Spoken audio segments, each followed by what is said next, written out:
She pressed the telegram against her chest and stood completely still, not breathing, not blinking, just holding a piece of paper that had destroyed everything in 11 words. Her hands were shaking so badly the paper rattled. Her lips parted, closed, parted again. Nothing came out. 6 days on trains. 2,000 miles. Every door behind her already shut. She had sold her mother's brooch to buy this ticket. And he had known for 3 days she was coming, and he had let her walk onto that empty platform anyway. Then something shifted behind her eyes. She folded the telegram once, put it in her pocket, and walked straight toward the door. If this kind of story moves you, subscribe to our channel, stay with us until the very last word, and drop a comment telling us what city you're watching from. I want to see how far this story travels. The telegram sat on the station clerk's desk for 3 days. It had arrived on a Tuesday morning when old Pete Granger was nursing a sore tooth and couldn't be bothered to sort the afternoon deliveries.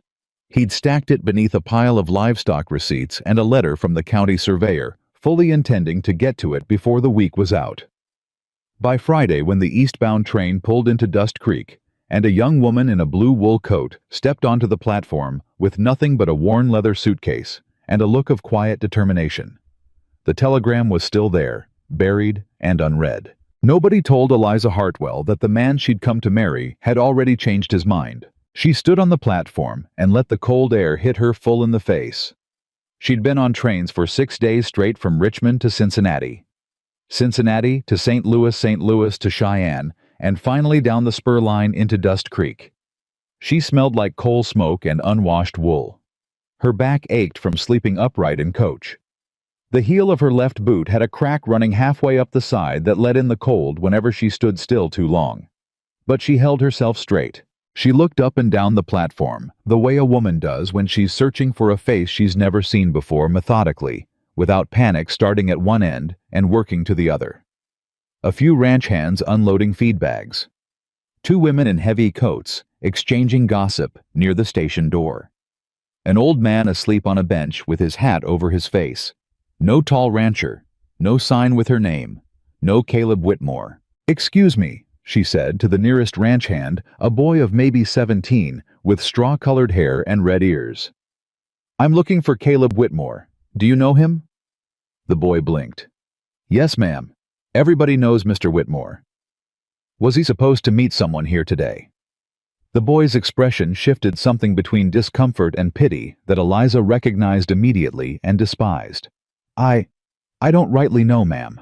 "Thank you," she said, and walked toward the station house before he could say anything else. Inside the station master, a heavy-set man named Clarence, with ink-stained fingers and a mustache that drooped at the corners, was tallying freight receipts when she knocked on the frame of his open door. "I'm Eliza Hartwell," she said. "I was to be met by Caleb Whitmore of the Whitmore Ranch. He doesn't appear to be here. Has he sent any message?" Clarence set down his pen. His eyes moved from her face to her suitcase and back again, and Eliza watched him calculate something in his expression that she didn't like. "Let me check," he said, and began shuffling through the papers on his desk with the focused attention of a man who has just remembered something he'd rather forget. The telegram was the 4th thing he lifted. She watched his face when he read it, watched his mustache drop lower, watched him set it back down and look at her with the particular expression men wore when they were about to deliver news they didn't want to be responsible for. There is a message, Miss Hartwell." "From Mr. Whitmore." "Yes, ma'am." "And—" He slid it across the counter without speaking. She picked it up and read it. "Miss Hartwell cannot proceed with arrangement. Please accept enclosed funds for return passage. Whitmore." She read it twice. Then she set it down on the counter very gently, with the same care she would have used setting down a cup of hot tea. There was no enclosed money. Either it had never been sent, or someone had helped themselves to it along the way. She looked at Clarence. "When did this arrive?" "Tuesday," he said. "It's Friday." "Yes, ma'am. You didn't think to forward it to my route." "I didn't. There was a tooth situation." He stopped. "I apologize, Miss Hartwell. Sincerely." Eliza stood very still for a moment. Outside, she could hear the platform emptying. The train that had brought her here had already pulled away. The sky beyond the station windows was the color of old pewter, and the wind had picked up enough that it rattled the pane in its frame. She had $31.40 in her coat pocket. She had a suitcase with 2 dresses, a wool blanket, a grammar textbook, her father's pocket watch, and a jar of her mother's blackberry preserves that she'd carried all the way from Virginia as a wedding gift. She had nowhere to go. She thought about what it would feel like to cry. She checked for the feeling the way you'd check a wound, pressing gently to see if it still hurt. It did. She decided not to cry anyway. "Where," she said quietly, "is the Whitmore Ranch?" "Nyen." Clarence tried to talk her out of it. He told her the ranch was 4 miles out of town, that the road was frozen hard, and the wind coming off the ridge would cut right through a city coat. He told her that Caleb Whitmore was not the sort of man who received unexpected visitors kindly, and that perhaps the wiser course of action would be to take a room at the boarding house, send a message, and wait for a reply. Eliza listened to all of it with her hands folded in front of her. "I appreciate your concern," she said when he was finished. "Is there a livery where I can hire a horse?" There wasn't. The livery owner was out on a delivery run and wouldn't be back until evening. She could wait, Clarence said. She could sit by the stove in the station house and wait out the cold. She thanked him and walked out the door. The first person she met on the main street of Dust Creek was Margaret Hale, who was coming out of her general store with a crate of canned goods balanced on her hip and an expression of frank curiosity on her face. Margaret Hale was 45 years old, had outlasted 2 husbands, and a business partner who'd tried to cheat her and had developed over those years an exceptionally accurate instinct for people. She took one look at Eliza Hartwell, the straight back, the cracked boot heel, the worn suitcase, the look on her face that was not quite grief and not quite fury, but something steady sitting between them, and set down her crate. "You're the mail-order bride," Margaret said. It wasn't a question. "I was supposed to be," Eliza said. "He didn't come." "No." Margaret looked at her for a long moment. "And you're not going home?" "Not until I've spoken to him directly." A slow smile crossed Margaret's face. "Well," she said, "come inside and have some coffee before you walk 4 miles into a Wyoming wind. You can tell me the whole story, and I'll tell you everything you need to know about Caleb Whitmore before you knock on his door." Margaret poured the coffee strong and didn't waste time on pleasantries. "Caleb Whitmore is 38 years old," she said, settling into the chair across from Eliza at the back table. "He's owned the Whitmore Ranch since his father stepped back 5 years ago. Before that, he ran cattle with his brother Daniel and his wife Clara." She paused. "Clara died in childbirth 7 years ago. The baby, too. Daniel died 2 years after that, a horse accident out on the north pasture. Caleb found him." Eliza set down her coffee cup. "He hasn't been the same since," Margaret continued. "Not cruel, mind you. He pays his workers fair. He doesn't cheat anyone in town. But he's closed, like a house where all the shutters have been nailed shut." She looked at Eliza steadily. "His mother arranged the bride correspondence without fully telling him how serious it had gotten. When he found out someone had actually accepted that a real woman was actually on her way, he panicked. He sent a telegram. 3 days too late." "Yes." Margaret refilled both their cups. "I'm not making excuses for him. What happened to you today was wrong, and he'll know it was wrong when it's explained to him clearly. But I want you to understand what you're walking into, because if you go out there angry and he goes cold, you'll both lose." Eliza looked at her. "What would you advise?" "Don't go angry," Margaret said. "Go honest. There's a difference." She walked the 4 miles. The wind was exactly as bad as Clarence had predicted, but Eliza had grown up in a Virginia farmhouse where the windows rattled in their frames every January, and firewood was rationed, and nobody complained about it, because complaining didn't make wood appear. She put her chin down and walked into the wind and counted her steps the way her father had taught her to count them on long walks, not total, just the next 100. 100 at a time. She was on her 4th 100 when she saw the ranch. It was larger than she'd expected. The main house was built of dark timber, 2 stories with a long porch running across the front. Beyond it, 3 large outbuildings and a barn. Fencing that had once been well maintained, but now showed the slow neglect of years, not collapsed, but leaning patched in places with mismatched wood that told the story of repair, done by someone without much heart for it. She walked up the front path and knocked on the door. Nothing. She knocked again harder. The door opened. Caleb Whitmore was not what she'd expected, though she couldn't have said exactly what she had expected. His photograph, a formal one taken in Cheyenne, which his mother had included in the correspondence, had shown a man with square shoulders and a serious face.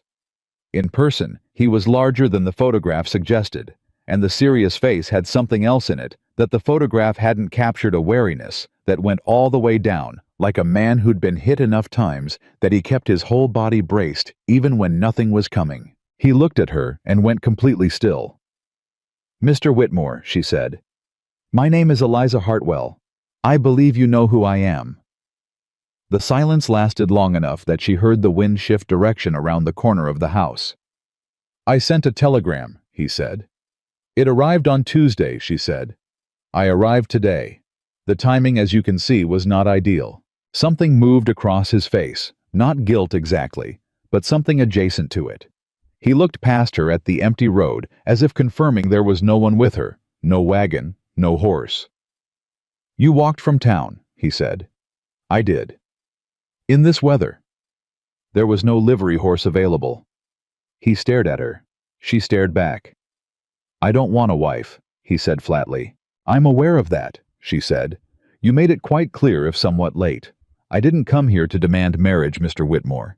I came because if you wanted to refuse me, I thought you ought to do it to my face, rather than through a clerk who buried your message under livestock receipts for 3 days.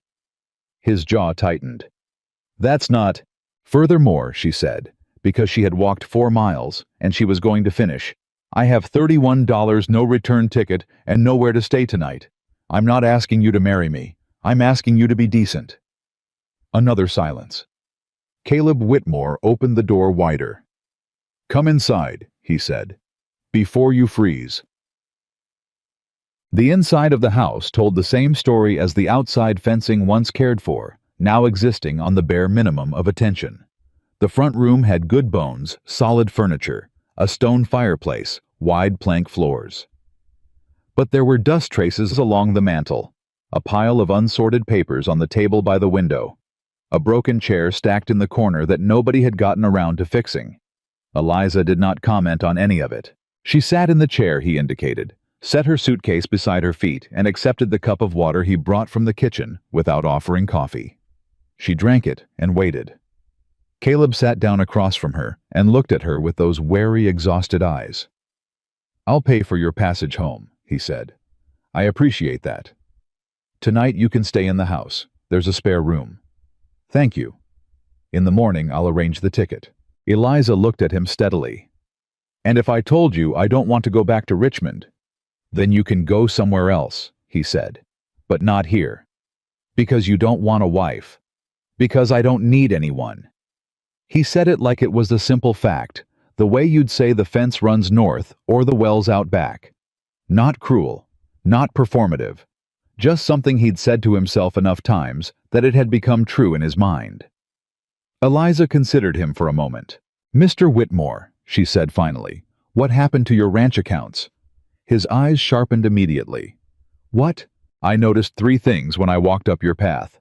Your north fence is 4 inches lower than your south fence, which means it's sinking on a foundation problem that's been going on for at least 2 years. Your barn door has been rehung recently, but with the wrong hardware, which means someone repaired it quickly rather than correctly. And the firewood on your porch is stacked green side out, which means whoever stacked it doesn't know much about seasoning wood or doesn't care." She kept her voice even matter-of-fact. "Those are management problems, not money problems. But management problems become money problems. How long has this ranch been running without real oversight?" Caleb stared at her. "I taught school for 4 years," she said. "Before that I helped run my father's shipping business. I can read a ledger, Mr. Whitmore. I can see when something isn't adding up." She paused. I'm not trying to insert myself. I'm saying that whatever else happens, you have problems here that someone should look at. And since I can't leave until morning, I might as well be useful tonight." The silence that followed was different from the earlier ones. Caleb Whitmore was a man who had spent years keeping people at a careful distance. He'd gotten good at it. He knew the moment when a conversation started pulling him somewhere he didn't intend to go, and he knew how to steer it back. But Eliza Hartwell wasn't pulling. She was just sitting there looking at him with clear, direct eyes, telling him his firewood was stacked wrong. "The accounts are on the table," he said slowly. "I see them. You can look at them," he said, like the words cost him something, "if you want." She stayed up until well past midnight. Caleb went to bed at 10, or at least he went upstairs. He didn't sleep. He lay in the dark listening to the sound of pages turning in the room below and occasionally the scratch of a pen. At one point, he heard her get up and walk to the window, then back to the table. Once she went to the kitchen and he heard the sound of the water pump. Then back to the papers. He didn't know what to make of her. He'd been expecting someone soft. Someone who would wilt under the reality of a Wyoming winter, and a man who clearly didn't want her there. He'd prepared himself for tears or accusations or pleading. She hadn't done any of those things. She'd asked about his ranch accounts. He lay in the dark and thought about Clara the way he always did when he couldn't sleep. Clara, who had been warm and gentle and had laughed at almost everything. Clara, who had loved this house and wanted to fill it with children and had died trying to give him the first one. He thought about Daniel, who'd been the kind of man who whistled while he worked and never met a stranger, and who'd been gone now for 5 years, but whose voice Caleb still heard sometimes just at the edge of things. He'd built walls around that grief so high and so thick that he'd stopped being able to see over them. After a while, he'd stopped trying. The walls were the point. The walls kept everything out. But Eliza Hartwell had walked 4 miles through a Wyoming wind and knocked on his door and asked about his fence posts. He didn't know what to do with that. In the morning, she was already at the table when he came downstairs, looking as composed as she had the afternoon before, with a neat stack of papers beside her and 3 pages of her own handwriting laid out in a row. "Good morning," she said. "Morning," he said, and went to start the stove. "I found a discrepancy," she said. He stopped with his hand on the stove door. "Your supply account," she said. "You've been paying a Harlan Brothers invoice for feed deliveries every month for the past 14 months. But looking at your ranch numbers, you don't have enough livestock to require that volume of feed. Either the Harlan Brothers have been overcharging you, or someone is submitting invoices for deliveries that aren't happening." He turned around slowly. "How much?" he said. "Approximately $240 over 14 months, she said. "Possibly more. I'd need to see the original delivery receipts to confirm." $240 was not a catastrophic sum for a ranch the size of the Whitmore operation, but it was not nothing. More than that, it meant someone had been stealing from him. Quietly, steadily, a little at a time for over a year. "Who handles the supply orders?" Eliza asked. "My foreman, Webb Larson." He said it slowly, testing the words. "He's been with me for 9 years. "That doesn't mean—" "I know," Caleb said. "I know what it doesn't mean." He pulled out the chair across from her and sat down. He looked at the papers she'd laid out. Her handwriting was precise and clear. The columns aligned perfectly, the discrepancies circled in pencil. She'd done in one night what he hadn't managed to notice in 14 months. "What would you do," he said, "if this were your business?" She folded her hands on the table. "I'd check the original delivery receipts against the invoices before saying anything to anyone. If the numbers don't match, you bring it to your foreman and watch his face.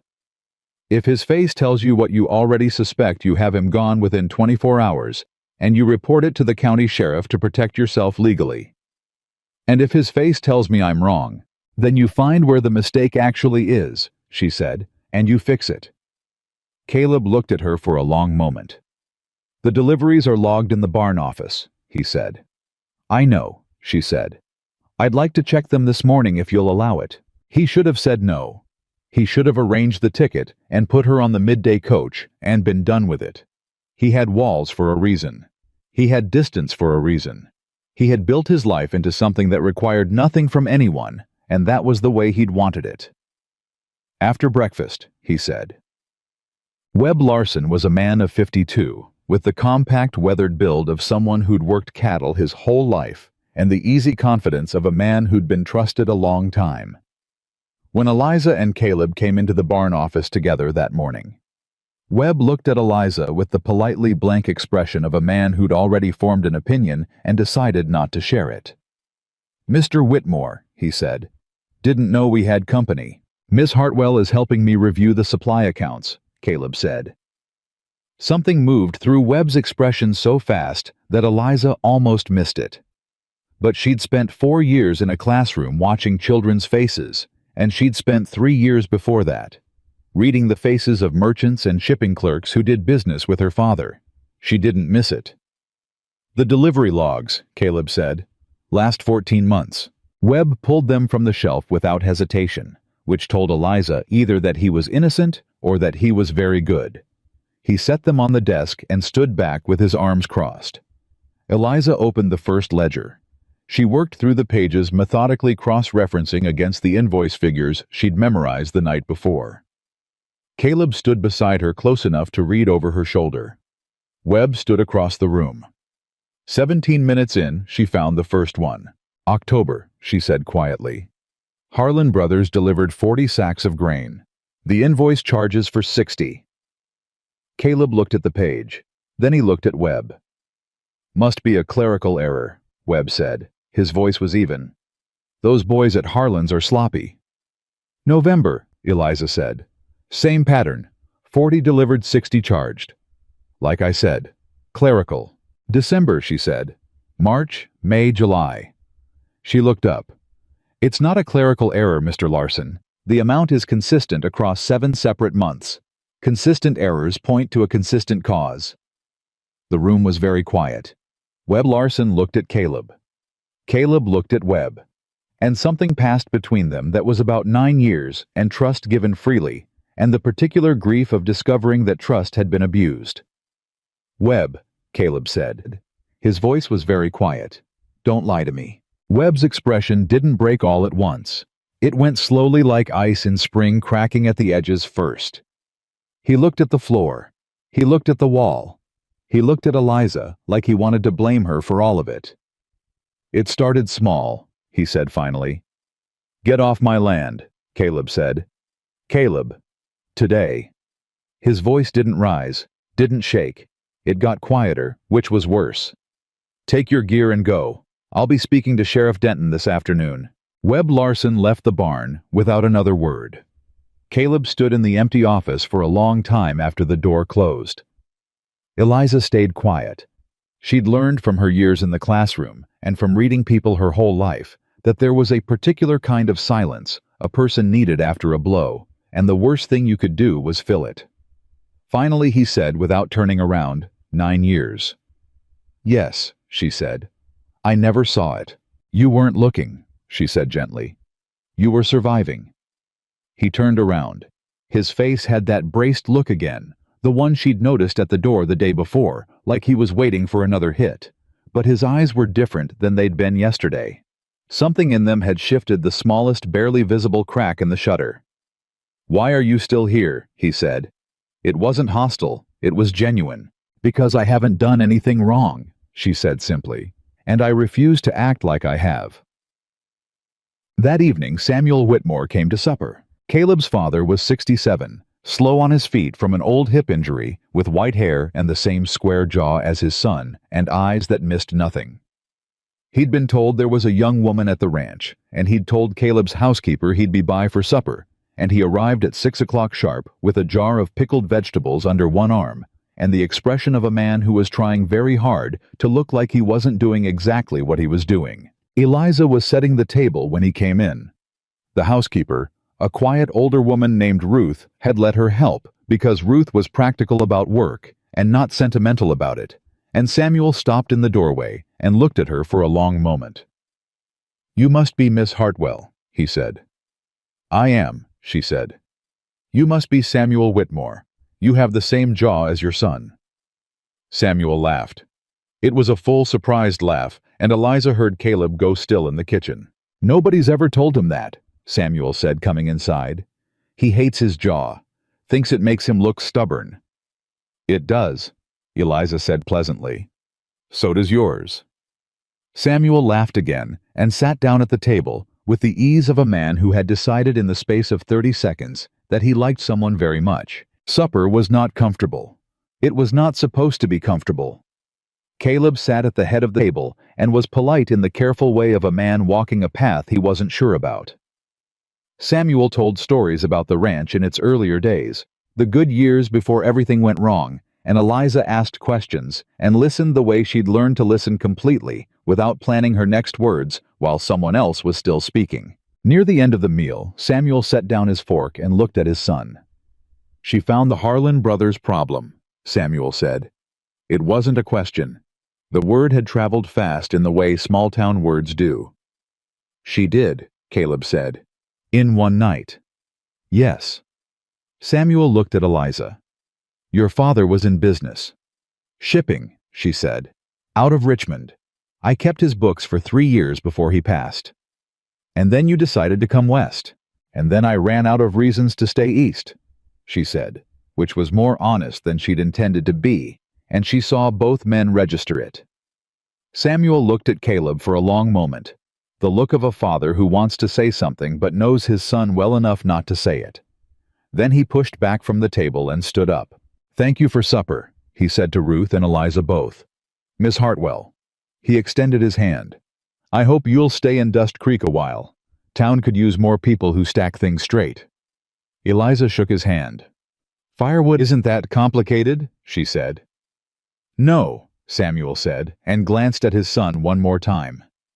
"Most things aren't when you stop being afraid of them."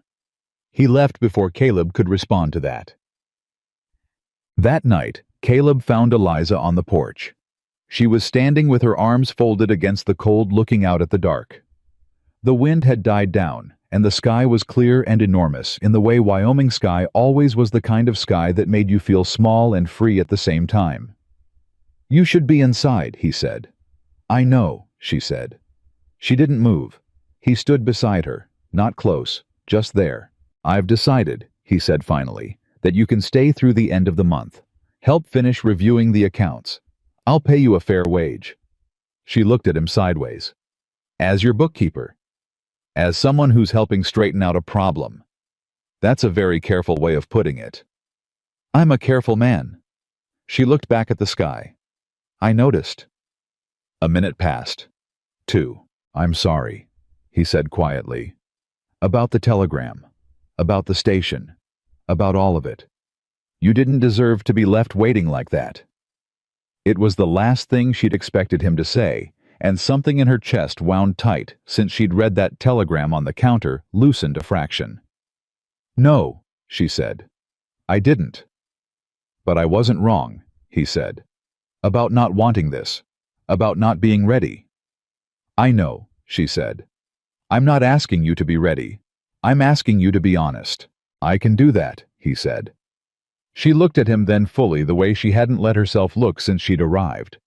He was looking back at her with that same wary, exhausted steadiness, but underneath it, just barely visible, was something else.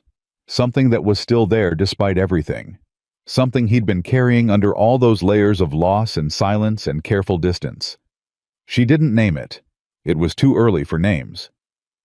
"Good night, Mr. Whitmore," she said. "Good night, Miss Hartwell," he said. She went inside. He stood on the porch for a long time after, alone in the dark beneath that enormous Wyoming sky, with the feeling strange and unsettling, and not entirely unwelcome, that something in the house behind him was different than it had been yesterday. That something had shifted. And that this time, unlike every other time in the past 7 years, he hadn't been able to stop it. The next morning, Eliza found the second problem before breakfast. She hadn't been looking for it. She'd been going through the ranch's water rights documentation, a task Caleb had mentioned offhandedly the night before. Something about needing to file a renewal with the territorial office before the end of the month, when she found a contract folded inside a leather portfolio that had nothing to do with water rights and everything to do with why the north pasture fence had been left to sink for 2 years. She read it twice. Then she set it down on the table and went to find Caleb. He was in the yard talking to one of the ranch hands about replacing Webb Larson's duties on a temporary basis. He saw her face when she came out the door and stopped mid-sentence. "What is it?" he said. "Come inside," she said. She waited until the ranch hand had moved off before she spoke. She laid the contract on the table between them and stood back. "That," she said, "is a grazing lease agreement, signed by Webb Larson on behalf of the Whitmore Ranch 18 months ago. It grants Victor Blackwood's cattle operation access to your north pasture from April through October for a fee of $40 per season." Caleb stared at the paper. "Webb never told me about this," he said. "No," she said. "He didn't have the authority to sign this." "No," she said again. "He didn't." Caleb picked up the contract.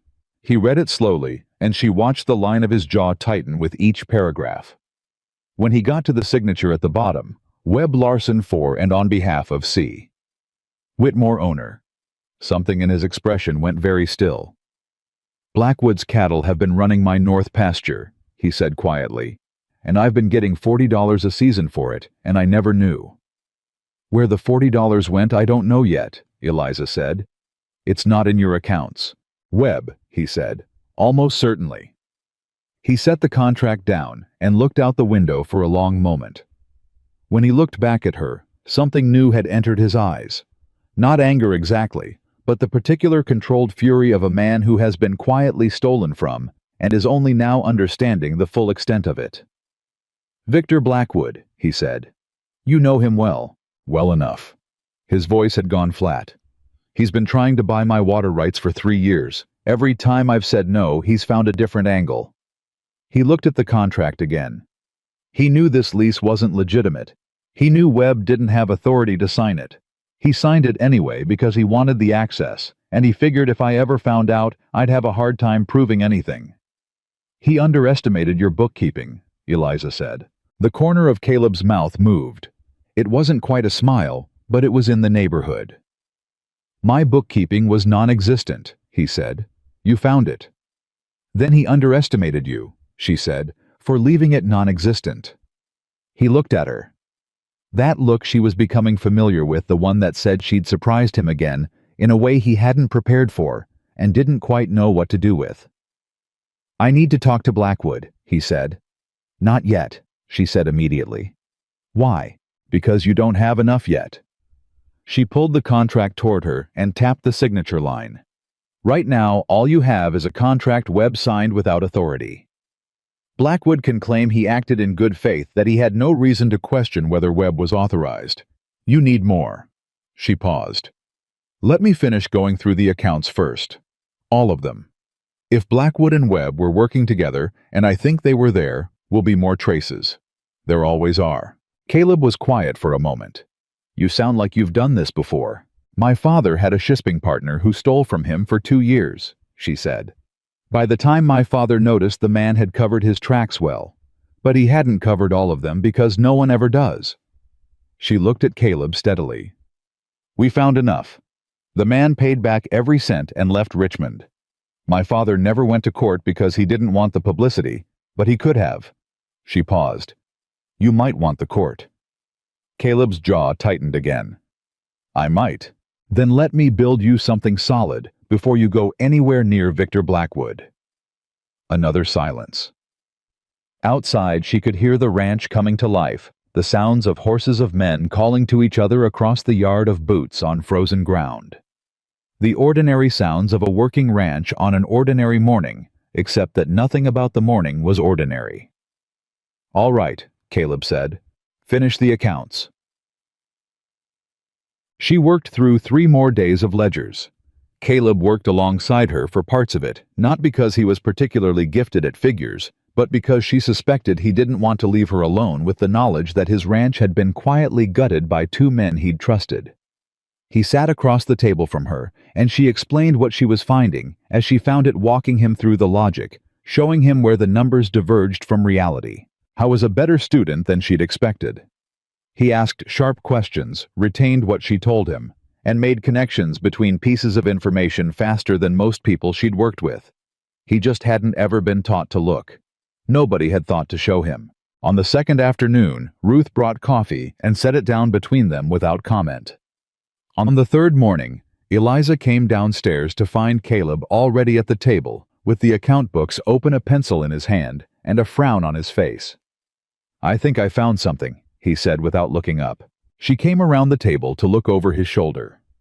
He'd flagged a series of equipment maintenance invoices from a company out of Laramie, 3 of them in a single month, all for repairs to the same piece of machinery. "1 repair a month, maybe?" he said. 3 invoices for the same pump in 4 weeks is either the pump is catastrophically unreliable or someone is billing for work that wasn't done, she finished. "The pump works fine," he said. "I use it every day." She made a note. He watched her write it down, watched her add it to the growing column of discrepancies she'd been compiling. And then he said quietly to the side of her head, rather than to her face, "You did this for your father." "For 3 years," she said. "And then he died." "And then he died," she confirmed, still writing. A pause. "I'm sorry," he said, and she heard that he meant it in the simple, uncomplicated way of someone who had lost enough to know what loss cost. "Thank you," she said. "How did you end up? How did the correspondence start with my mother?" She set down her pencil. It was a fair question, and they'd been in close enough quarters long enough that it would have been strange to keep avoiding it. "My mother passed 8 months after my father," she said. "Within 6 months of that, the man my family had been expecting me to marry, a merchant from Richmond, someone my father approved of, decided that a woman with no family and no inheritance and a farmhouse with a broken roof was less appealing than he'd originally calculated." She said it plainly, without drama. "Your mother's advertisement was in a periodical that came to the lending library. I read it on a Thursday. By Saturday I'd written back." Caleb was quiet. "I wasn't desperate," she said, because she needed him to know that. "I want you to understand that. I had enough to manage on my own. I had skills, and I was not afraid of hard work.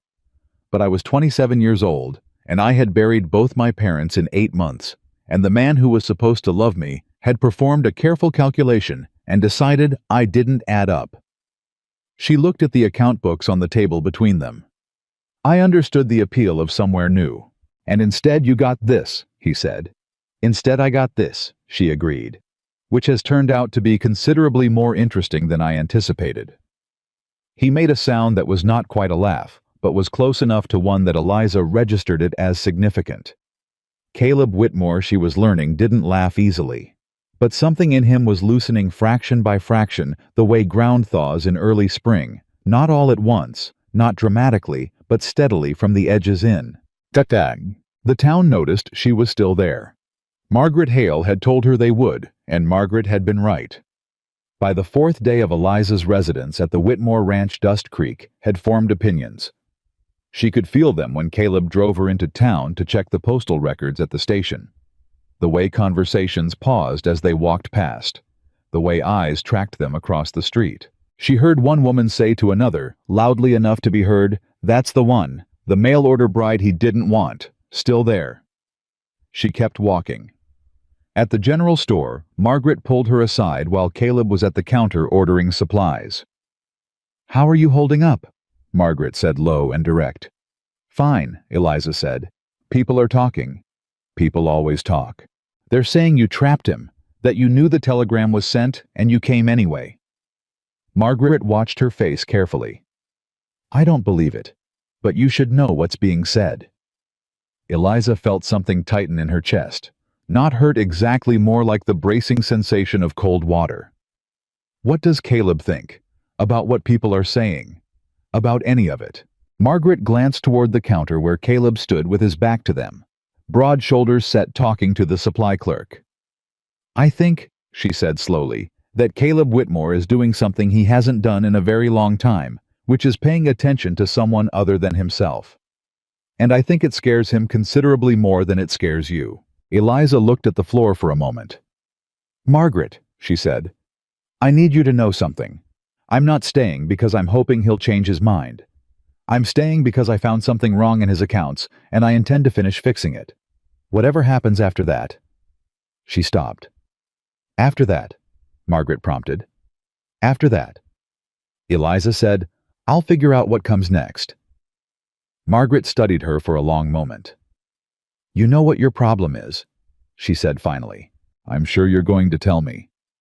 You're so busy convincing everyone you don't need anything that you've forgotten how to admit when you want something. She said it without cruelty, just the flat honesty of a woman who'd learned to say things plain. There's no shame in wanting a home, Eliza. There's no weakness in it. Eliza didn't answer because Caleb had finished at the counter and was turning toward them, and she'd have to think about what Margaret had said later in the quiet of the spare room above the barn where she'd been sleeping. And even then, she wasn't sure she'd be ready to answer it honestly. That afternoon, Victor Blackwood came to the ranch. She was in the barn office reviewing the maintenance invoices when she heard the sound of a horse in the yard. And then Caleb's voice, a different version of it than she'd heard before, harder and more deliberate, and another voice she didn't know, smooth and assured, and carrying the practiced warmth of a man who used charm the way a carpenter uses a level carefully and with professional intent. She stayed where she was. She listened. Caleb, the smooth voice was saying, I heard you had a change in staff. Wanted to come by, make sure everything was running smoothly. Everything's running fine, Victor. Good, good. And I heard there was a woman, from back east. You heard a lot, Caleb said. A brief pause. Small town, Blackwood said pleasantly. Hard to keep secrets. Another pause longer.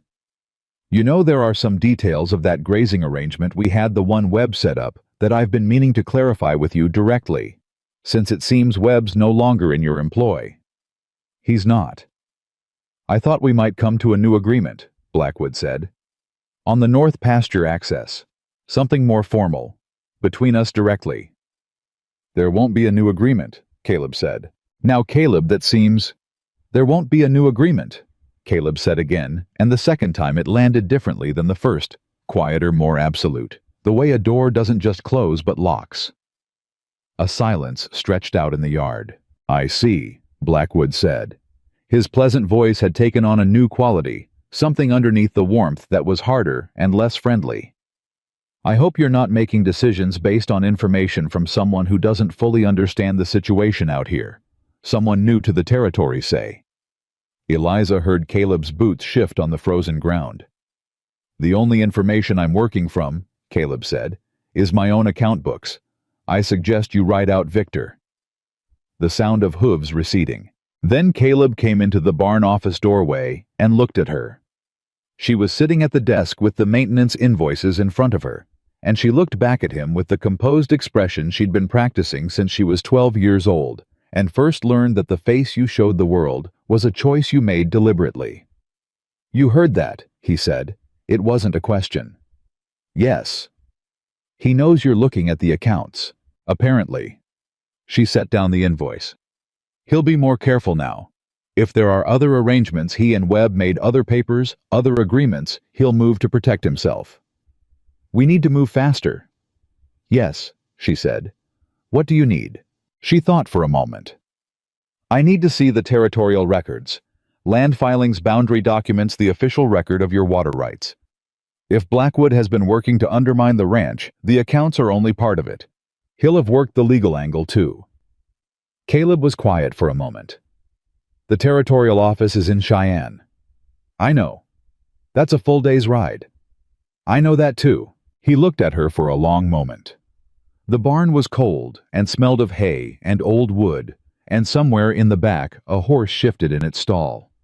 He was doing it again, that thing he did when she surprised him, where he went very still, and his eyes got that slightly altered quality, like a man recalibrating something. I'll take you Thursday, he said. She let out a breath she hadn't realized she'd been holding. Thank you. Don't thank me, he said, turning to go. We're not done until we know what Blackwood actually has. It was Ruth who told her that evening about Clara. Eliza hadn't asked. But Ruth had been watching the household for 3 days, with the particular attention of someone who'd known its residents a long time, and she had the habit common to people who worked in close proximity to grief of knowing when a thing needed to be said. She said it in the kitchen while they were washing up after supper. He blamed himself, Ruth said. For Clara. He wasn't even there when it happened. He'd ridden out to check the north boundary, and the storm came in faster than anyone expected, and by the time he got back... She stopped, pressed her lips together. He told me once that if he'd stayed, maybe he could have done something. I told him that was nonsense, that there was nothing anyone could have done. He looked at me the way he looks at most things now, like he'd heard the words and decided not to believe them. Eliza dried her hands on the towel by the sink. And Daniel was the kind of man who made a room warmer just by walking into it, Ruth said. The opposite of Caleb in temperament, though they were close as brothers can be. After Daniel died, Caleb stopped letting people into the house, stopped riding for pleasure, stopped going to the church socials, stopped going anywhere he might have to talk to someone about how he was doing. She looked at Eliza directly. He hired Webb Larson that same year. Trusted him completely because trusting one person fully without thinking about it was easier than having to trust anyone else. And Webb used it, Eliza said quietly. People like Webb always do, Ruth said. Eliza put the last dish in the rack and looked out the dark kitchen window. Ruth, she said, am I making things harder? My being here. Ruth was quiet for a moment. Do you want an honest answer? Always. You're making things harder, Ruth said, and you're making them better, both at the same time. That's usually what it looks like when something's actually changing. Thursday came cold and clear. Caleb drove the wagon himself, which Eliza noted he could have sent a ranch hand. He didn't explain it. She didn't ask. They rode the first hour mostly in silence, which was comfortable in the way that silence between people who've been working closely together can become a silence that doesn't require filling. Somewhere past the first hour, he said, "Tell me about the school, where you taught." She glanced at him. "Why?" "Because we have 6 more hours of road," he said, "and I'm tired of listening to myself think." She almost smiled. "A one-room school," she said. 32 students ranging from 5 years old to 14. Every grade at once, the same room, 3 hours of classes in the morning and 2 in the afternoon, because the older boys were needed on farms by midday. "Hard," he said. "Wonderful," she corrected. "Chaotic and loud and wonderful. Every single day, someone learned something they didn't know the day before. That doesn't happen in many other kinds of work." He was quiet for a moment. "You're good with people," he said. "So are you," she said, "when you decide to be." He looked at her sideways. "What does that mean?" "It means that the way you spoke to that ranch hand this morning, Billy, the young one who's been filling in for Webb, was kind, patient. You took the time to show him what to do, rather than just telling him. You probably don't notice you do that." Caleb was quiet long enough that she thought he wasn't going to respond. Then, "My brother was better at it. Daniel could talk to anyone. I always had to work at it." "Most things worth doing take work," she said. He looked at the road ahead. The sky above them was that particular shade of winter blue that only exists in high country, saturated and vast, and entirely indifferent to whatever happened beneath it. She had come to love the sky out here, she realized, the extraordinary extravagance of it. "Clara taught Sunday school," Caleb said. It was the first time he'd mentioned her by name to Eliza, and she kept her expression very still because she understood the significance of it and didn't want to startle him out of saying more. "She had the same quality you're describing," he said. "The ability to pay attention to people, to make them feel like what they were saying mattered." A pause. "I've spent 7 years telling myself that was something specific to her, that it was something I couldn't find again." He paused. "I'm starting to wonder if I was just looking for reasons." Eliza did not say anything for a moment. "Caleb," she said carefully, "I'm not Clara." "No," he said. "I know that." "I don't want you to." "I know that too," he said. I'm not talking about replacement. I'm not even sure what I'm talking about." He stopped, started again. "I'm just saying that I was wrong about some things, and I'm trying to figure out which things." He looked at her directly for the first time in several minutes. "That's all." She held his gaze. "That's not nothing," she said. "No," he said. I don't think it is. The territorial records took 4 hours. The clerk in Cheyenne was helpful once Eliza explained what she was looking for, and what they found in the land filing records was worse than either of them had expected.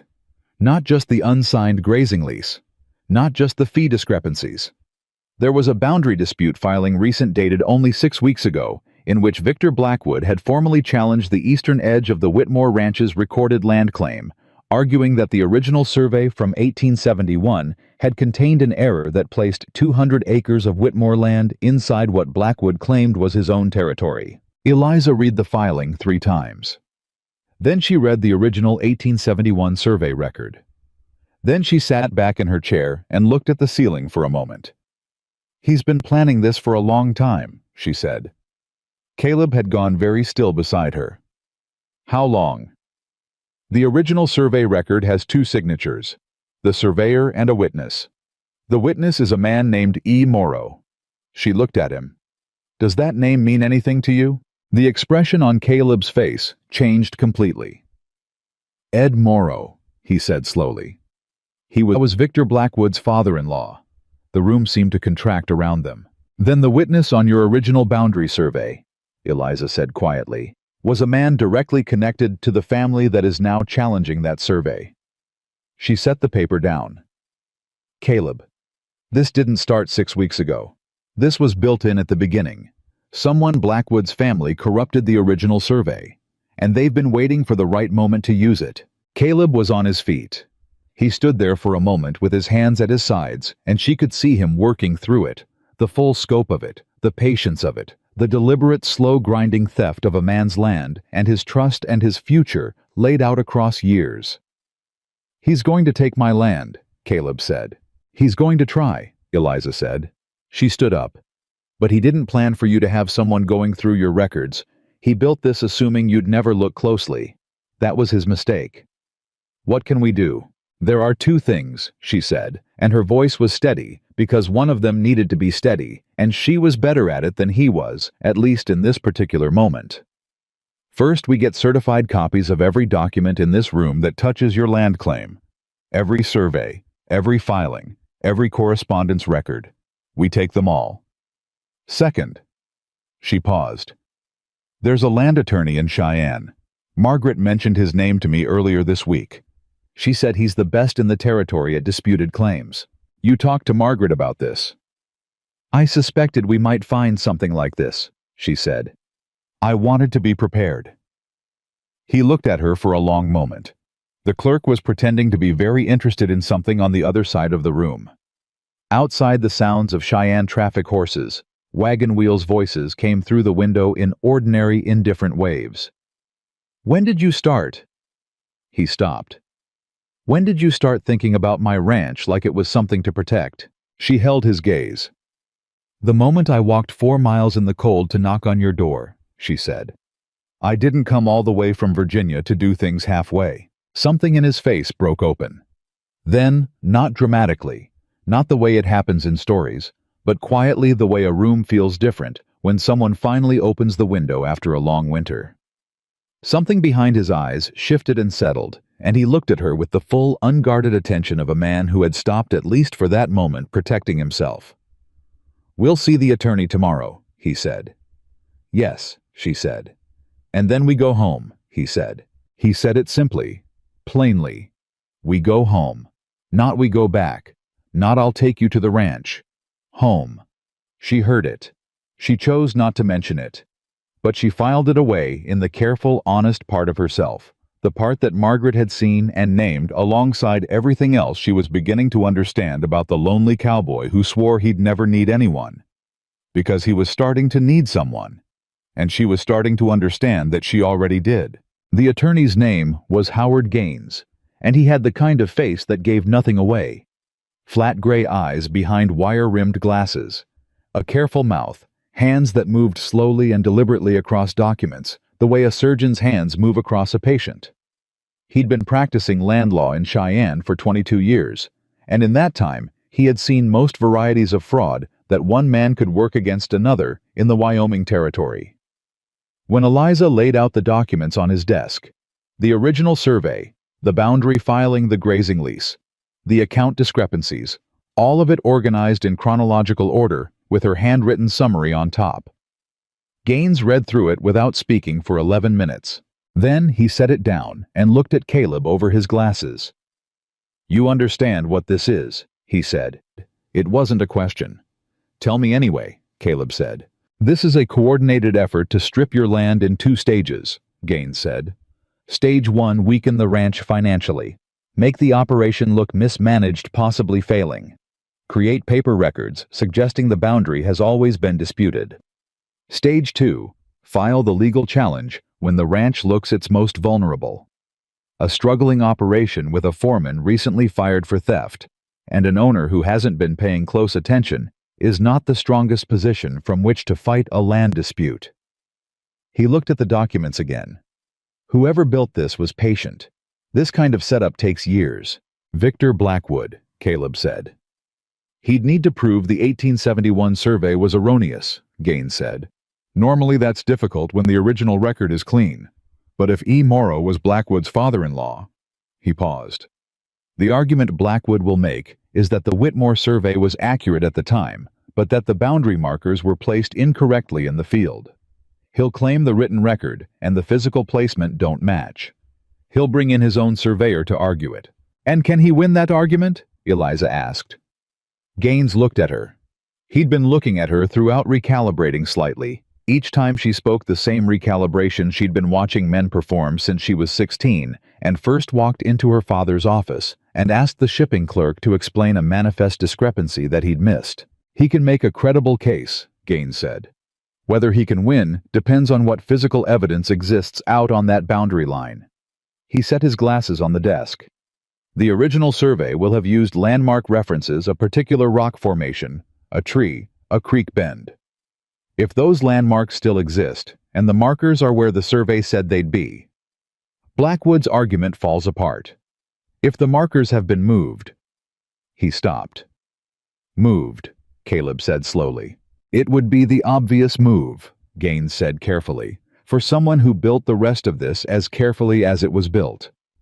The 3 of them sat in silence for a moment. "I need to get to that boundary," Caleb said. "You need to get there before Blackwood does, or before he brings in anyone who might interfere with the markers." Gaines began gathering the documents. "I'll file a motion to pause the boundary dispute proceedings on grounds of procedural irregularity. The E. Morrow connection to Blackwood is enough to raise questions about the survey's independence. That buys you time, but not much. 2 weeks, possibly 3. He looked at Caleb steadily. "Get to that boundary. Document what you find. Bring me photographs if you can, detailed measurements, witness statements from anyone who knows where those markers have been." He paused. "And Mr. Whitmore, take someone with you who knows how to document things properly." Caleb glanced at Eliza. Eliza looked at her hands for a moment, then at Gaines. "What do we do if the markers have been moved?"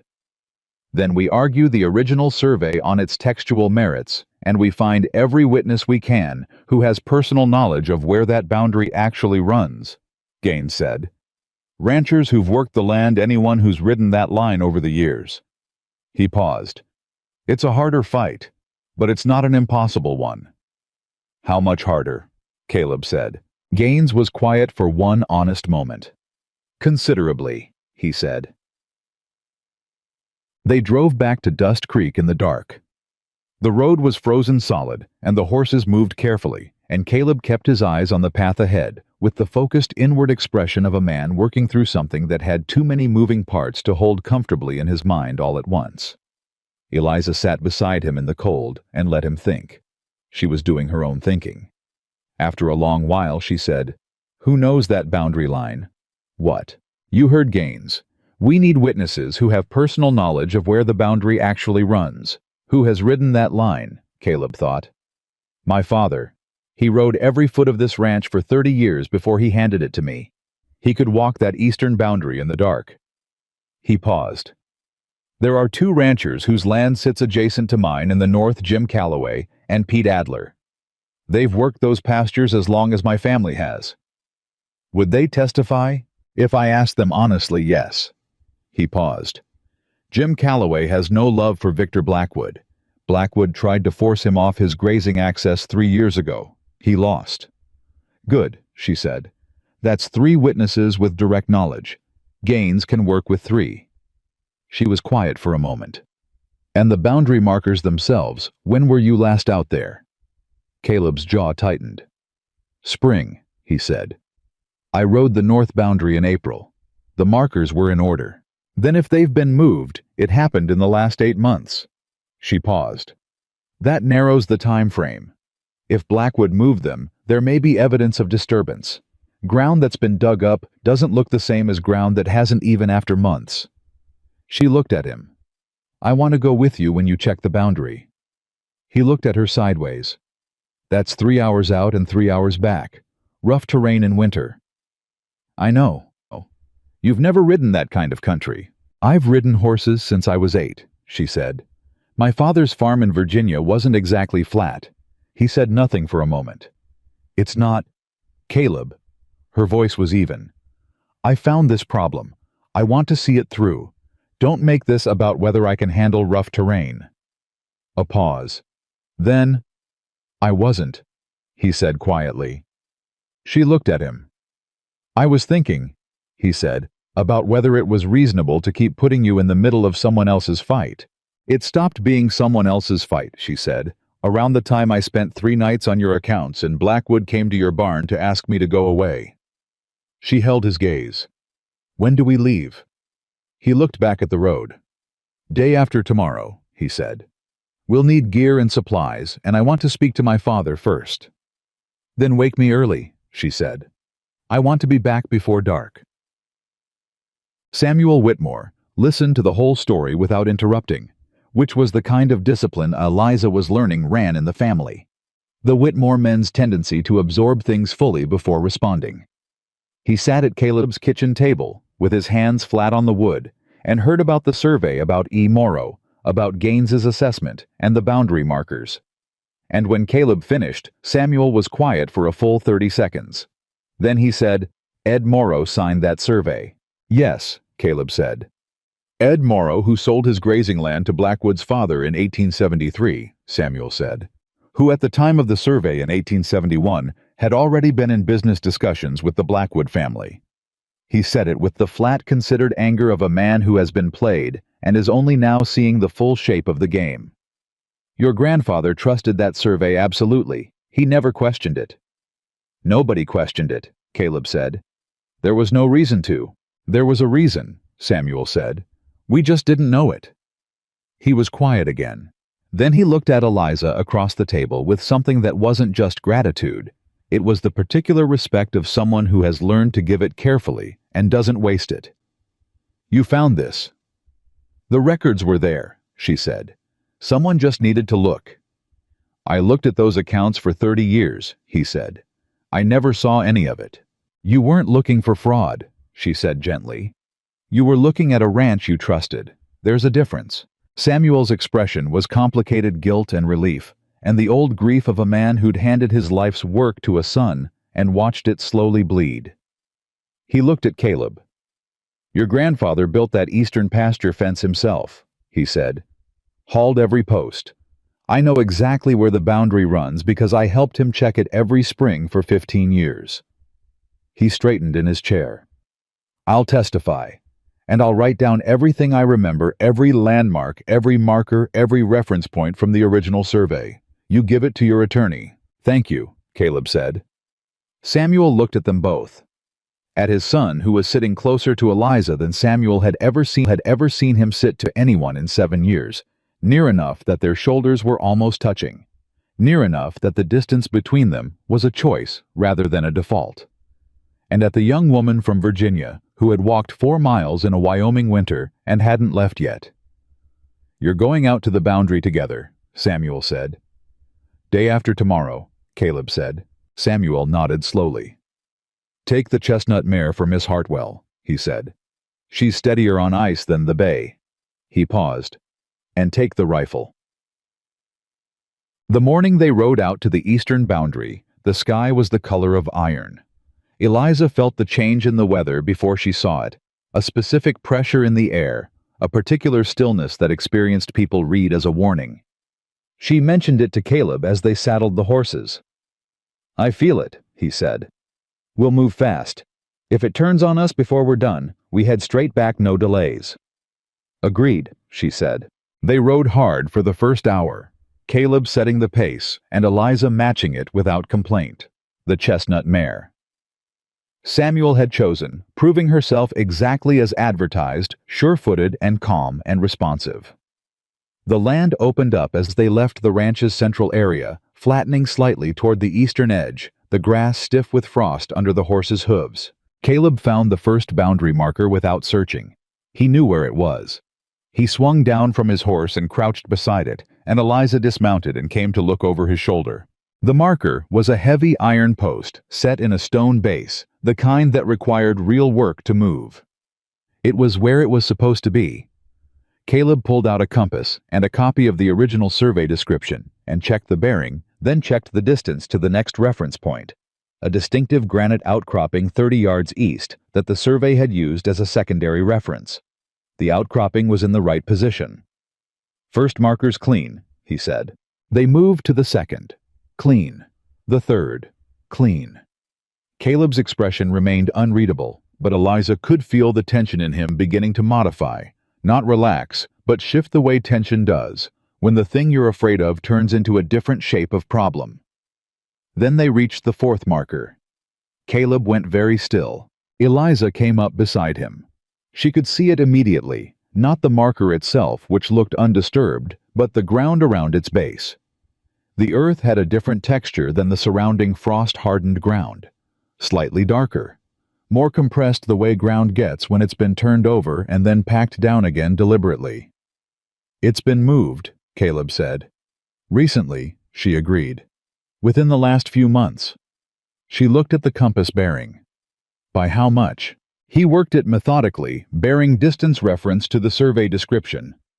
12 feet, he said. 12 feet southwest.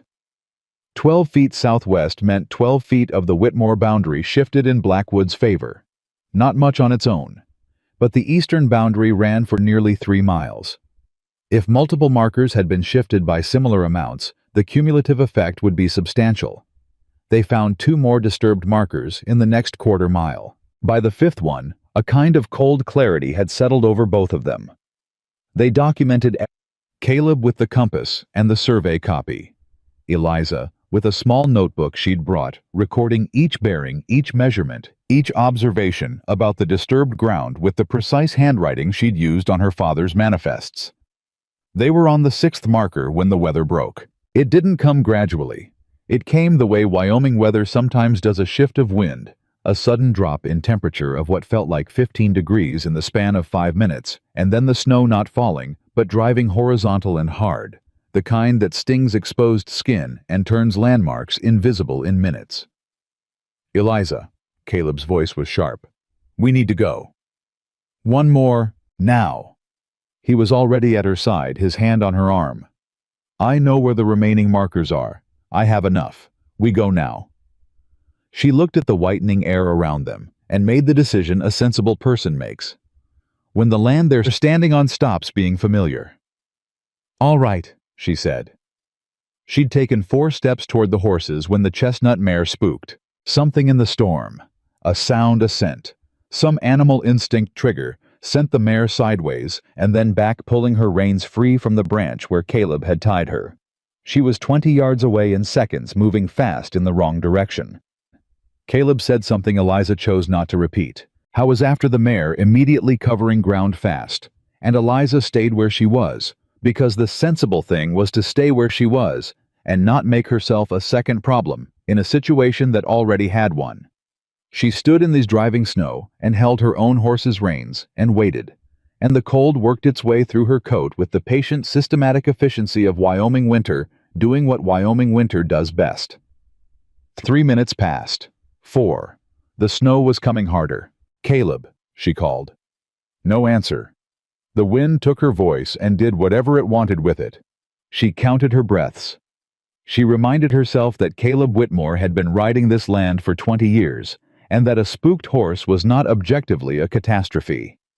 She reminded herself that she was not afraid of cold, and that she was standing still, and that still was better than lost. She said none of this out loud because there was no one to say it to. At 6 minutes, she heard hoofbeats. Caleb came back through the snow with the chestnut mare's reins in his hand and his hat gone, his hair plastered to his forehead, looking at her with an expression of sharp, unguarded relief that he didn't try to hide and apparently hadn't thought to. "You stayed put," he said. "Where would I go?" she said. He looked at her for 1 second. Just one. But it was the kind of second that had weight in it. The kind of second that changes the thing that comes after it. And then he said, "Mount up. Stay close to me. Don't fall behind regardless of what happens." "Caleb." "Stay close," he said again, and something in his voice was not about riding. She heard it. She mounted without another word. They rode for 20 minutes through the storm before Caleb pulled up at the line cabin on the northeast corner of the property, a small structure used by ranch hands during the summer grazing season, stocked with emergency supplies, because Caleb's grandfather had been a practical man who believed in preparing for exactly this kind of situation. Inside, there were wool blankets, a small iron stove, a tin of coffee, a box of hardtack firewood stacked against the wall. Caleb had a fire going in under 4 minutes. Eliza sat on the low bench with a blanket around her shoulders and held her hands toward the heat, and didn't speak until she'd stopped shaking.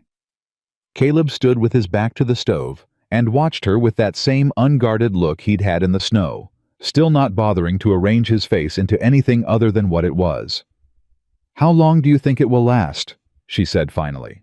"Hard to say. A few hours, maybe through tonight." He paused. "I'm sorry. I should have watched the sky more carefully." "You did watch it," she said. "We both did.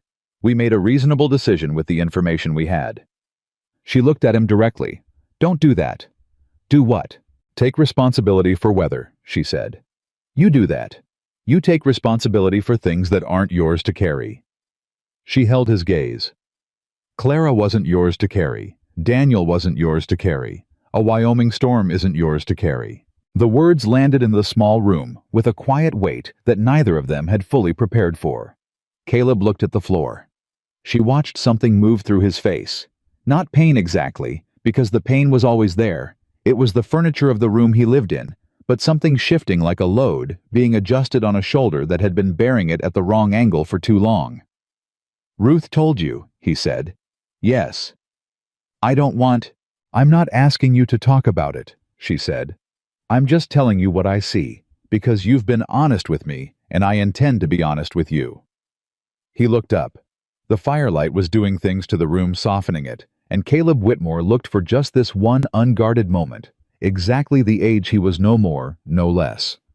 A man of 38 who had been carrying a weight too long and was very tired. "What do you see?" he said. She considered the question honestly. "A man who is good at almost everything except letting himself be seen," she said. "A man who built a cage called independence and then convinced himself it was freedom." She paused. "A man who, when a woman he didn't want showed up on his porch covered in snow, moved aside and let her in, despite everything." She paused again. "I don't think that was an accident." Caleb was quiet for a long time. The fire crackled. The storm moved against the walls of the cabin, with the dull, constant pressure of something large and indifferent. Outside, the world had gone entirely white. "When I saw you on that platform," he said slowly, when my father told me what you'd done walking from town, I thought it was the most pig-headed thing I'd ever heard of." He stopped. "Then I saw you standing at my door, and I thought it was the bravest." Eliza looked at the fire. "I didn't handle it well," he said. "The telegram, the whole arrangement. I didn't. When my mother told me she'd been writing letters, I was angry.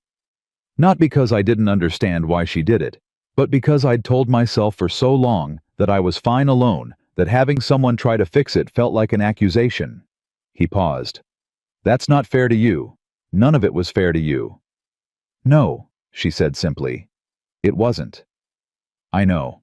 They sat in the particular silence of two people who have said something true and are letting it settle.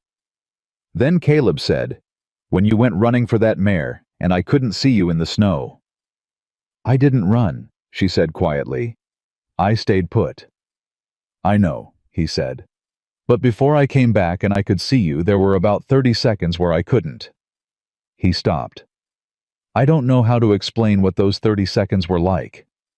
She looked at him.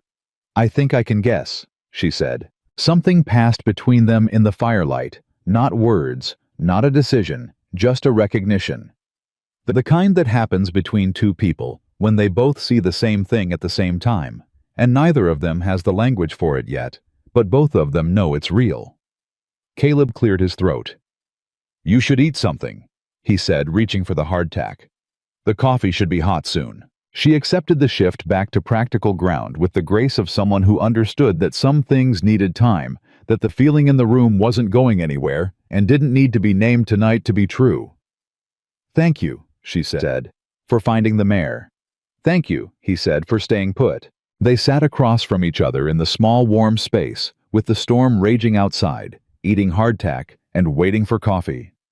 And sometime during that hour, not at a specific identifiable moment, but gradually, in the accumulating way that real things happen, Caleb Whitmore stopped bracing for the next blow. He sat there in the firelight with a woman who had walked 4 miles to knock on his door and found fraud in his books and ridden through a storm to document his boundary markers, and he breathed slowly for the first time in a long time, like a man who had stopped holding himself apart from the world and was just present, in a room, with someone. It was a small thing. It was not a small thing at all. The storm broke near midnight. They rode back in the clear frozen dark, the sky above them crowded with stars, in the way it gets after a storm has scrubbed the air clean.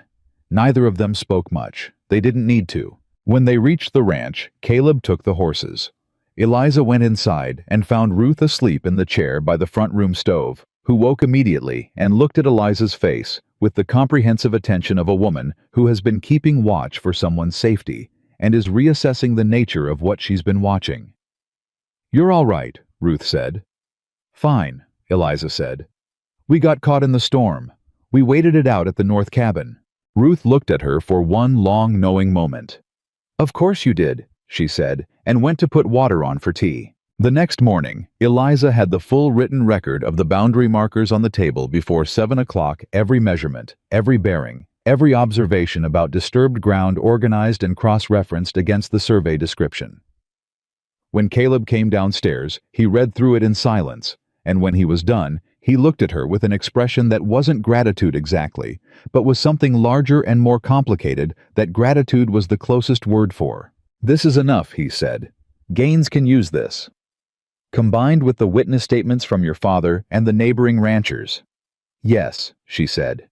It should be enough to expose the markers as tampered and challenge the legitimacy of the boundary filing.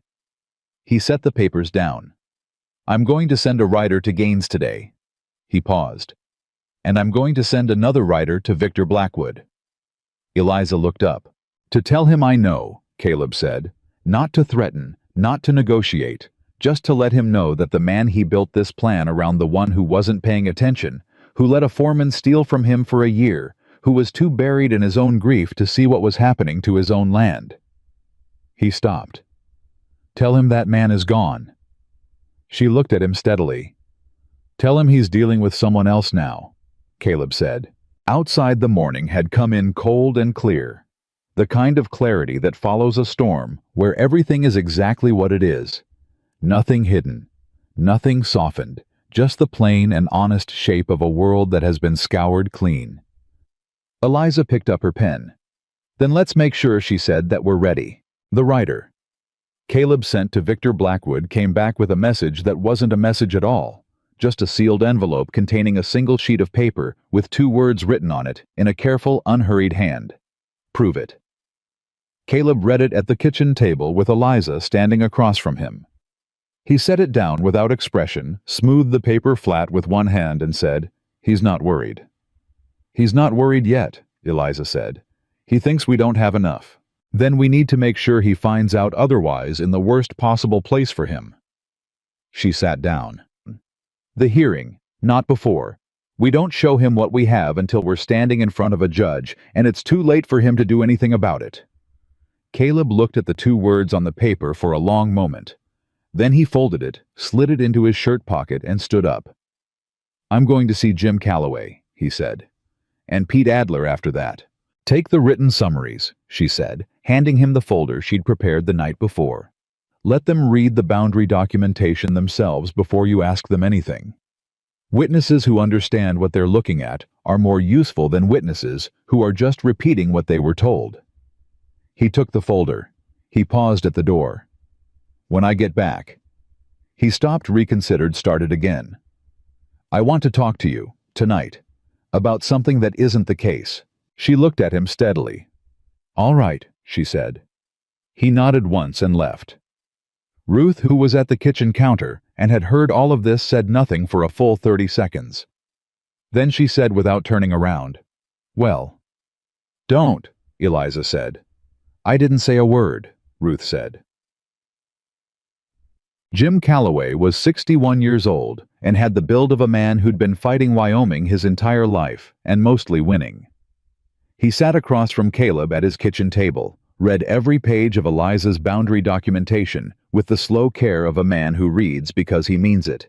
And when he was done, he set it down and said, "I knew there was something wrong with Blackwood the first time he rode onto my land and called it a courtesy call." "You'll testify," Caleb said. "When's the hearing?"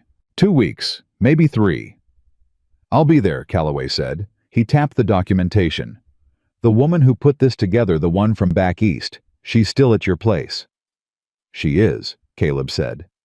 Calloway looked at him with the particular expression of an older man who has watched younger ones make mistakes for long enough to recognize the shape of an exception when he sees it. "She's staying," he said. "Working," Caleb said. "She's been managing the accounts." "That's not what I asked." Caleb picked up his hat. "I'll see you at the hearing, Jim." Calloway smiled into his coffee. "You absolutely will," he said. Pete Adler's response was simpler and equally useful. He'd personally helped Caleb's father reset a washed-out boundary marker on the eastern line 14 years ago, after a flood moved it, and he knew exactly where the permanent reference point was. He could describe it precisely from memory without looking at any documentation. He said he'd put it in writing, signed and witnessed before the end of the week. Caleb rode home with 2 committed witnesses, his father's written testimony already in Gaines's hands, and a folder of documented boundary evidence that would make Blackwood's tampered markers very difficult to explain. He also rode home thinking about what he was going to say to Eliza that evening. He'd been thinking about it for 2 days, building toward it, the way he'd been taught to approach difficult things quietly from the edges, in making sure of the ground before putting weight on it. But there was no way to make sure of this kind of ground. You either stepped onto it, or you didn't. He found her in his father's old study, which had become the unofficial headquarters of the land case papers organized across the desk. The boundary documentation pinned to the wall with a map of the Whitmore property beside it. Gaines's last letter propped open against the inkstand. She was writing, and she didn't look up immediately when he came in finishing her sentence before she set down the pen. "How did it go?" she said. "Both will testify," he said. "Adler's writing his statement this week. Calloway wants to see the full hearing record from Gaines." "Good." She turned in the chair to look at him fully. "That's good, Caleb." He stood in the doorway for a moment. Then he came in and sat in the chair across from her, the same configuration as the kitchen table on her first morning papers between them, but everything else entirely different. "I want to ask you something," he said, "and I want you to answer it honestly, not diplomatically, not kindly, honestly." "That's usually how I answer things," she said. "I know." He looked at his hands for a moment, then at her. "When this is over, when the hearing is done, and the case is settled one way or the other, what do you want? Not what you're willing to do. Not what's practical. What do you actually want?" The question landed in the room with a quiet weight. Eliza looked at him for a long moment. "I want to stay," she said. "Not because I have nowhere else to go. Not because leaving would feel like failure. Because I want to be here." She paused. "I want to see what the North Pasture looks like in spring. I want to know if Billy turns into a reliable ranch hand, or if he's going to keep mismeasuring the feed ratios. I want to I want to have a reason to know how this story ends." She stopped. "You asked for honest." "I did," he said. "Your turn," she said. I was quiet long enough that she wondered if she'd pushed too far, moved too fast into territory he wasn't ready for. But then he said, "I've been alone for 7 years and told myself it was a choice. You've been here for less than a month, and I can't picture the house without you in it. That scares me considerably." "I know," she said. "I'm not good at this," he said. I don't know how to do this without being afraid of it." "Caleb," she said. "Scared and ready aren't the same thing. You don't have to be unafraid. You just have to be willing." He looked at her. Something shifted in his face, the last layer of that carefully maintained guard, the outermost wall, the one he'd kept intact through everything else, through the telegram, and the storm, and the line cabin, and all of it. "I'm willing," he said. It was the simplest possible thing to say. It was also, for Caleb Whitmore, everything. 2 days later, Victor Blackwood made his first serious mistake. He came to the ranch again, but this time he didn't come alone. He brought 2 men with him, not ranch hands, but the kind of men you hire when you want to communicate something that you don't want to put in writing. They stayed on their horses in the yard while Blackwood knocked on the front door. Caleb answered it. Blackwood looked past him into the hallway, clearly looking for Eliza, and when he didn't see her, he looked back at Caleb with that polished pleasantness that Eliza had identified on the first visit as something harder underneath. "Caleb," he said, "I think there's been a misunderstanding between us. I'd like the opportunity to clear it up before things get unnecessarily complicated." "Come in then," Caleb said. "I'd rather—" Blackwood glanced back at his men. "I'd rather we talk privately. Perhaps a ride. Whatever you want to say to me can be said in my house," Caleb said. "Or not at all." Blackwood's pleasant expression adjusted. He came inside. Eliza was in the study. She heard the boots on the floor, heard Caleb's voice directing Blackwood to the front room, heard the door close. She stayed where she was. She'd learned something from her father that had served her well in every difficult situation, since the person who moves toward the confrontation prematurely almost always ends up at a disadvantage. Let it come to you. 15 minutes later, Caleb opened the study door. His face told her nothing, which told her everything. That was the face he used when he was angry and keeping it controlled. "He wants to settle," Caleb said. She set down her pen. "What terms?" "He drops the boundary dispute. I sign over the water rights to the Northern Creek." She was quiet for a moment. The water rights to the Northern Creek were the heart of the ranch's irrigation for the south pastures. Without them, summer grazing capacity dropped by 1/3. Within 10 years, the ranch would be operating at a level that made it barely viable. "He's offering to drop a case he knows he's going to lose," she said, "in exchange for something worth more than the case." "Yes," Caleb said. "He knows we've been talking to witnesses." "He knows," Caleb said. "He said so. He said—" A pause. "He said that a woman who arrived as a mail-order bride and has since inserted herself into a land dispute is not going to be a compelling figure for a territorial judge. He said that whatever documentation she's put together will look like the work of someone with an agenda." Eliza absorbed this without visible reaction. Then, "What did you say?" "I told him to get off my land," Caleb said. "And I told him that if he came back with those 2 men again, I'd be speaking to Sheriff Denton before he cleared the gate." "Good," she said. "Eliza." His voice had changed. "He was threatening you. What he said about how you'd look to a judge. I know what he was doing," she said. "He's not wrong that it's a strategy. A woman with unclear standing trying to help a man she was supposed to marry makes for an easy target." She looked at Caleb steadily. "Which means that before the hearing, we need to be very clear about what my role has been. Not guesswork, not implication. A clean documented record of what I found, how I found it, and what it means. Signed by witnesses. Submitted to Gaines in writing." She paused. "And Gaines needs to be the one presenting it, not me." "You did the work," Caleb said. There was something sharp in his voice, not at her, but at the situation. "I know I did," she said. "And the work will speak for itself. But the messenger matters in a courtroom, and Gaines is the right messenger. She looked at him. Don't let Blackwood make this about me. That's what he wants. He wants to turn a land fraud case into a question about the credibility of a mail-order bride. Don't give him that. Caleb looked at her for a long moment. How are you so calm about this? He said. I'm not calm, she said. I'm controlled. There's a difference. He almost smiled. It was the echo of what she'd said to him in the Cheyenne attorney's office, and she could see that he recognized it. I'm going to wire Gaines today, he said. Tell him about Blackwood's visit. Tell him about the settlement offer. Tell him to refuse any further settlement conversations in writing, she said. We don't want Blackwood claiming later that negotiations were ongoing. All right. And Caleb.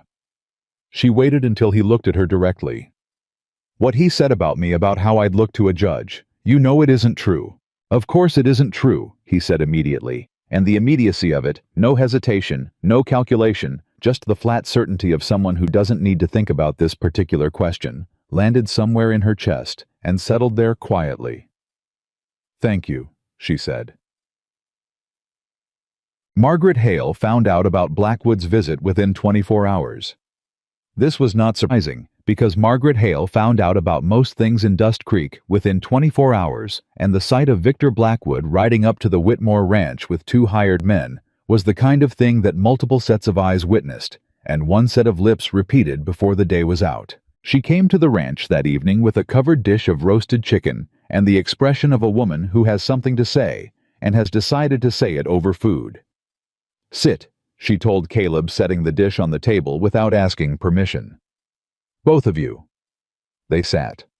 She served them both poured water and then sat down herself with her hands folded on the table like a schoolteacher about to address a difficult lesson. Victor Blackwood, she said, has been telling people in town that Miss Hartwell is manipulating you, that she's a woman with no connections and no prospects who has found a way to make herself necessary to a man who doesn't know better. Caleb's jaw tightened. Eliza ate a piece of chicken. He's also been suggesting, Margaret continued, that whatever evidence she's assembled should be treated with skepticism, because the person who assembled it has a personal interest in staying on the Whitmore Ranch. What are people saying in response? Eliza said. Margaret looked at her. Depends on who you ask. There are people who've made up their minds against you, and nothing will change them. But there are others. She paused.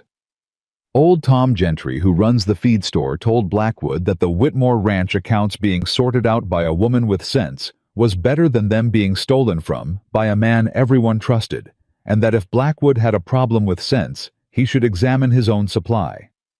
She paused. He said it rather loudly at the lunch counter. Caleb looked at the table for a moment. I should have said something sooner, he said. Publicly. I should have. You should say something now, Margaret said simply. That's what matters. He looked at Eliza. She looked back at him. What would you have me say? He asked her. Not Margaret. Her. Tell them the truth, she said. Not a version of it. Not a strategic version of it. The actual truth, which is that a woman you wronged came to your door and helped you save your ranch, and that you're grateful, and that whatever opinions people have about how she came to be here, her work speaks for itself. She paused. And if you want to say more than that... She stopped. Then I will, he said quietly. The next morning, Caleb Whitmore rode into Dust Creek and stood at the counter of the general store, which happened to be the most effective communications center in the territory, and spoke to the 4 people who were there at the time, knowing full well that those 4 people would ensure he'd effectively addressed the entire town. I want to say something about Eliza Hartwell, he said without preamble, in the direct way that was simply how he spoke. She came here because my mother arranged something, and I handled it badly. She stayed because my ranch had serious problems, and she had the skill to see them. She found fraud in my accounts. She documented tampering with my boundary markers. She built the case that is going to defeat Victor Blackwood's attempt to steal 200 acres of Whitmore land. He paused. Whatever you think about how she got here, or why she stayed, that is what she's done. And any person in this room who has ever benefited from the Whitmore Ranch, bought cattle from us, sold goods to us, hired men who work for us, ought to understand that without her, you'd be dealing with a very different conversation. He looked at each face in turn. She came here with nothing. She gave this ranch everything, and I won't be quiet about that while other men try to use her character as a weapon against her. He paid for his supplies and left. By the time he got back to the ranch, Margaret had already heard about it from two separate sources. She told Eliza. Eliza said nothing for a long moment. "He didn't tell you he was going to do that," Margaret observed. "No," she said. "Does that bother you?" "No," she said again, and her voice was different from her usual controlled steadiness. Quieter, and something underneath it that she didn't entirely have a name for yet. "No, it doesn't bother me at all." The hearing was scheduled for a Thursday. The week before it, two things happened that changed the shape of the case entirely. The first was that Gaines sent a message from Cheyenne, a land surveyor out of Denver, hired by Blackwood to provide the expert testimony on the boundary markers had pulled out of the case. The surveyor had examined the markers himself and declined to testify that they were in their original positions. He'd sent Gaines a private note off the record, not usable in court, saying only that he did not put his professional reputation behind claims he could not support. Gaines wrote, "The markers won't hold up. Blackwood knows it. Watch for a pivot." The second thing was something Eliza found. She found it by accident going back through the oldest ledgers, the ones from before Caleb's time, his father's records from the 1870s.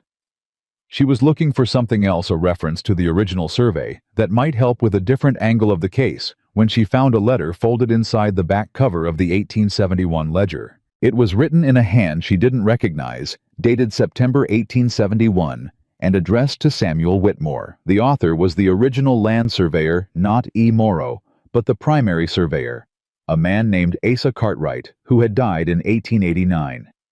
The letter was a routine follow-up to the completed survey, confirming the boundary coordinates, and it included a detail that made Eliza read the letter 3 times with increasing care. Cartwright had noted a specific physical reference point he'd used on the eastern boundary, a granite formation with a distinctive split top, which he'd described precisely down to the compass bearing from the nearest iron post. He'd noted it because he considered it the most reliable permanent reference on that section, more reliable than the posts themselves, because stone didn't move. Eliza had stood on that boundary in a snowstorm. She had seen that granite formation.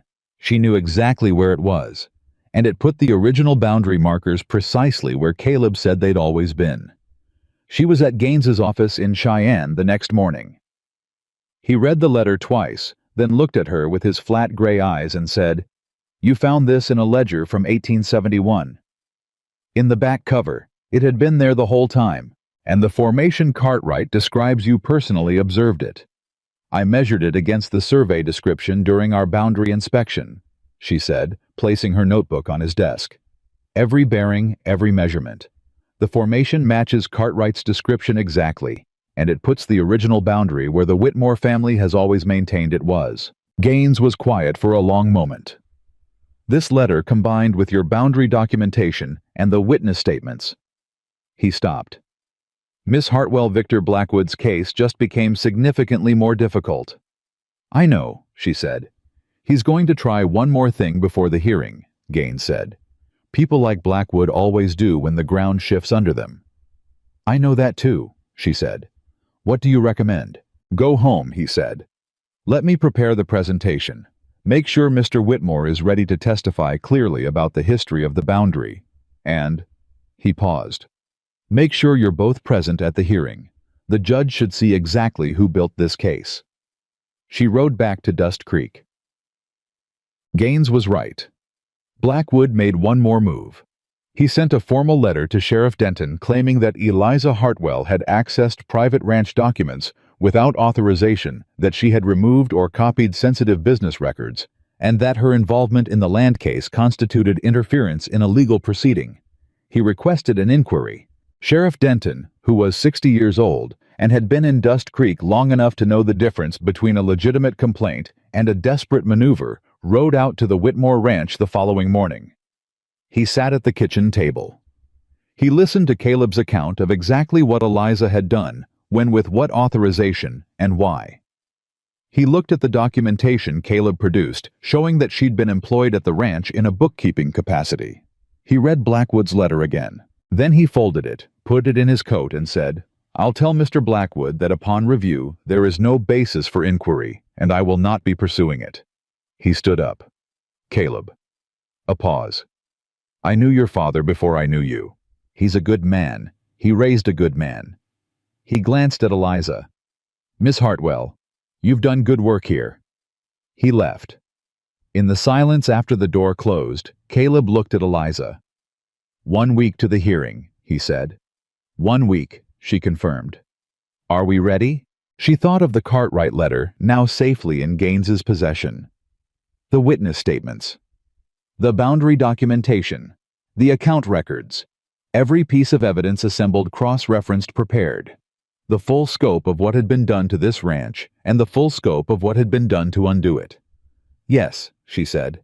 "We're ready." I was looking at her with that particular expression she'd come to know, the one that was no longer guarded, no longer braced for a blow, just fully present and fully honest, and entirely turned toward her. "Whatever happens at the hearing," he said, "I want you to know. Caleb." She said his name, gently stopping him. "After the hearing. Tell me after." He held her gaze. "Why after?" "Because I want to hear it when neither of us has to be thinking about anything else," she said. "When there's nothing left to do or prove or fight. Just," she paused, "just us." The word landed between them with a quiet weight. Just us. Caleb nodded slowly. "After," he said. "All right." Outside, the ranch was doing what it had been doing with increasing purpose and momentum for the past weeks. The sounds of men working horses, moving machinery, running. Billy managing the feed ratios with improved accuracy. The fences on the north boundary being reset to their proper alignment. The ordinary, vital, irreplaceable sounds of a working ranch that had been slowly dying and had been brought back. Caleb heard it. He stood and listened to it for a moment, in the way you listen to something you've been afraid of losing.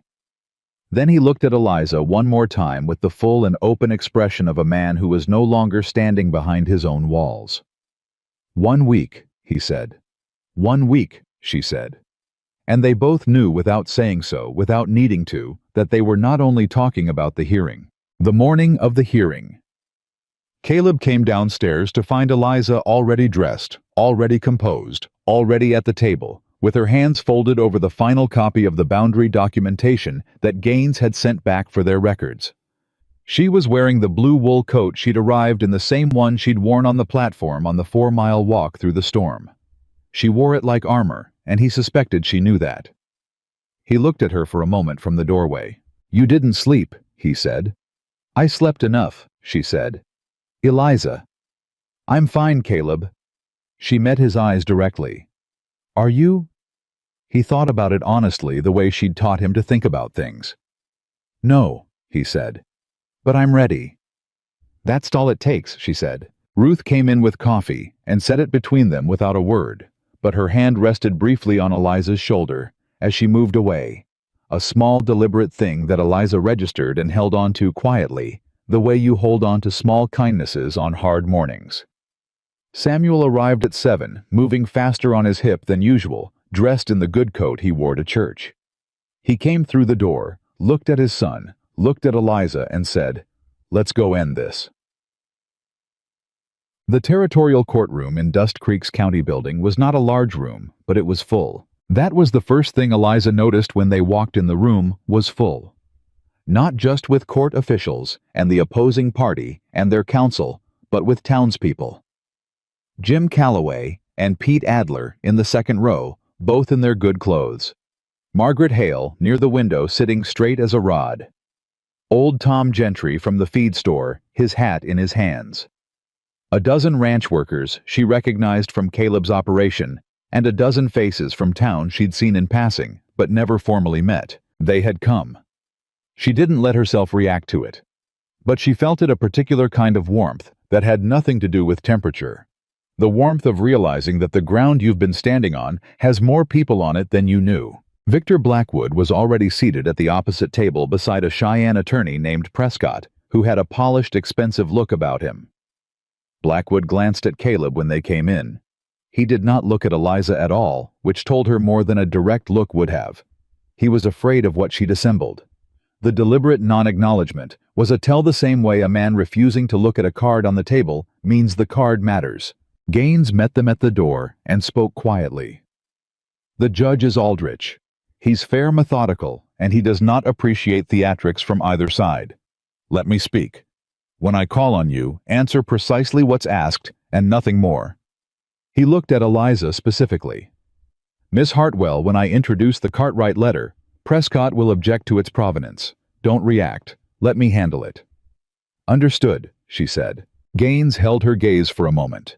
You've done excellent work, he said. Let the work carry itself from here.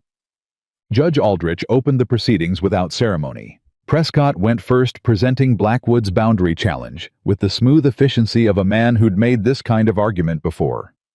Survey ambiguities, historical marker placement, the difficulty of establishing precise boundaries from decades-old documents.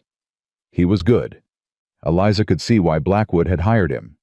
He made the uncertainty sound reasonable, almost inevitable, the kind of thing that required the court's intervention to resolve fairly. He did not mention the tampered markers. He did not mention E. Morrow. He presented only the pieces of the picture that served his argument and arranged them with professional care. When Gaines rose to respond, he was quiet and methodical and entirely without drama. He presented Samuel Whitmore, first had him describe from personal memory, developed over 30 years of working the land, exactly where the eastern boundary ran, marker by marker, landmark by landmark. Samuel spoke without notes and without hesitation, and the precision of his memory was its own argument. Prescott cross-examined and found nothing to grip. Jim Calloway followed. Then Pete Adler. Both men knew that boundary, the way men know land they've worked for decades in their bodies as much as their minds, in the particular knowledge of someone who has walked the same ground through every season. When Adler described riding the eastern line with Caleb's grandfather in 1964 and checking the markers together, there was nothing theoretical about it. It was a man describing something he'd done with his own hands. Then Gaines introduced the boundary inspection documentation. Eliza heard Prescott shift in his chair when the pages went in front of the judge. She kept her eyes forward. Gaines walked the judge through it precisely. The bearing measurements, the reference landmarks, the evidence of disturbed ground around 3 specific markers, the difference between the markers' current positions and their documented positions in the original survey. He used Eliza's notation system, which was clean and logical and cross-referenced clearly enough that a person with no specialized knowledge could follow the argument without difficulty. Judge Aldrich asked 3 questions. Gaines answered all 3. Then Prescott objected. The documentation, he argued, had been assembled by a private individual with no surveying credentials and a personal interest in the outcome of the case. Its accuracy could not be verified. Its author's objectivity could not be assumed. The room shifted slightly. Eliza felt it, the small collective intake of breath, the awareness of a pivot point. Gaines said, "Your Honor, I'd like to call Miss Eliza Hartwell." She had known this was coming. Gaines had told her the night before, over the final review of the case. Prescott will attack the documentation by attacking you.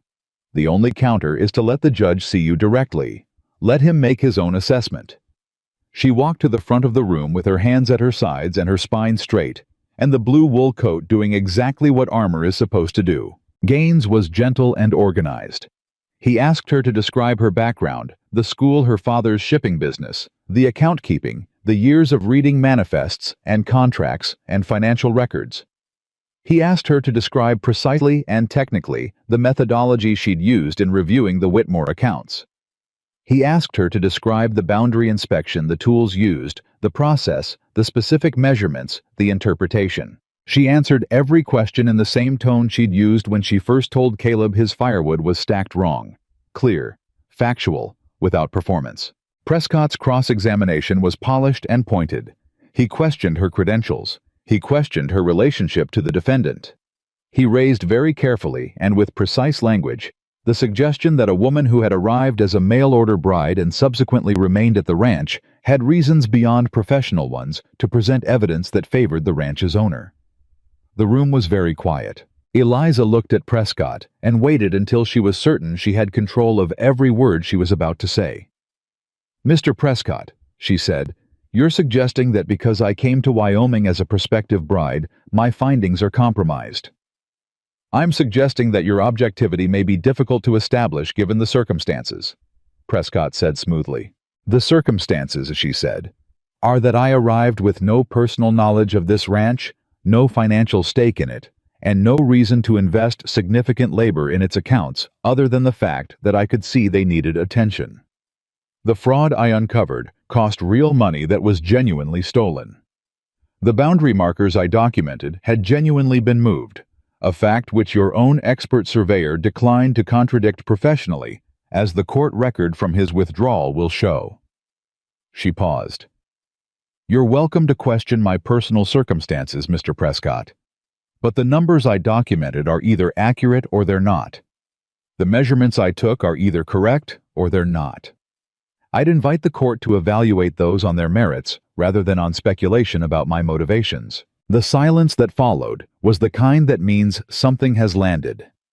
Prescott asked 2 more questions, found nothing useful in the answers, and sat down.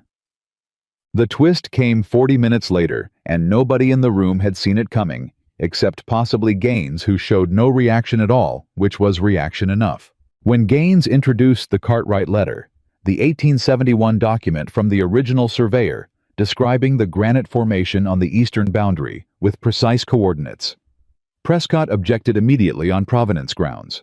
An old letter found in a ledger, he argued, with no chain of custody, no authentication, no established connection to the official survey record. Gaines said, "Your Honor, I have here a certified copy of the original survey record from the Territorial Archives in Cheyenne. On page 4 of that record, in the surveyor's field notes section, there is a reference to a follow-up letter sent to the landowner confirming a specific landmark reference." He placed both documents before the judge. "The landmark described in that field note is identical to the landmark described in the letter Miss Hartwell found. Same compass bearing, same physical description, same language." He paused. "The letter is authenticated by the survey record itself." Prescott stood up, sat back down, stood up again. Judge Aldrich held up one hand without looking up from the documents. The room waited. The judge read for 4 minutes. 4 minutes of complete silence in a packed room was a very long time. When he looked up, he looked at Blackwood's table, not at Prescott. At Blackwood directly. "Mr. Blackwood," he said, "the field notes in the official territorial survey record reference a follow-up letter describing a landmark reference point on the eastern boundary of the Whitmore property. That landmark, when mapped against the current positions of the disputed markers, places the original boundary in direct contradiction to your filing." He set the documents down. "I'd like your counsel to explain specifically how the boundary markers came to be in positions inconsistent with a survey field note that was filed with this territory 16 years ago." Prescott leaned toward Blackwood.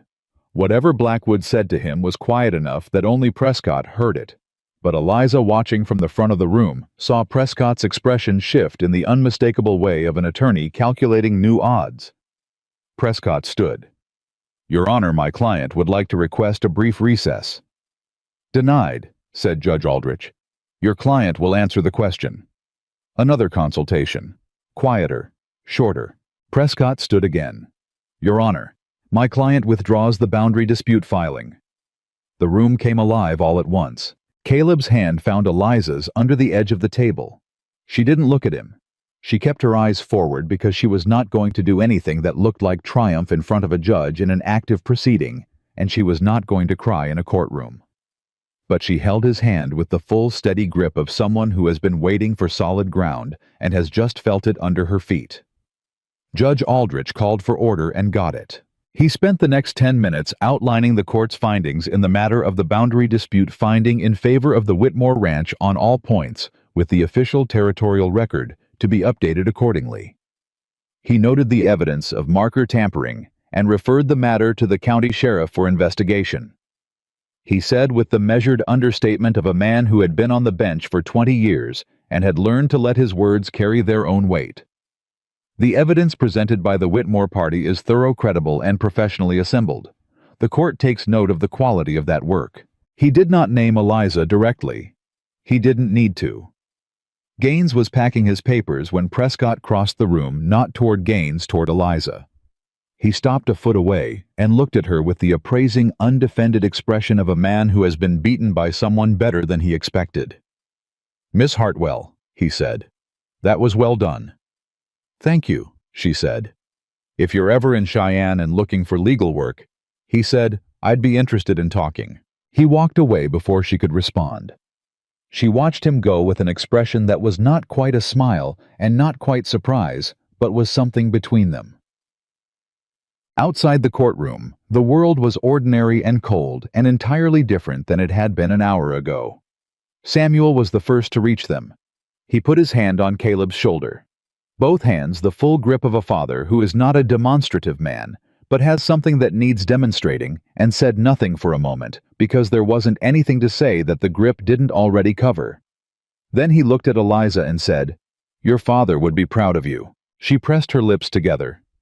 "Thank you, Samuel." "I mean it literally," he said.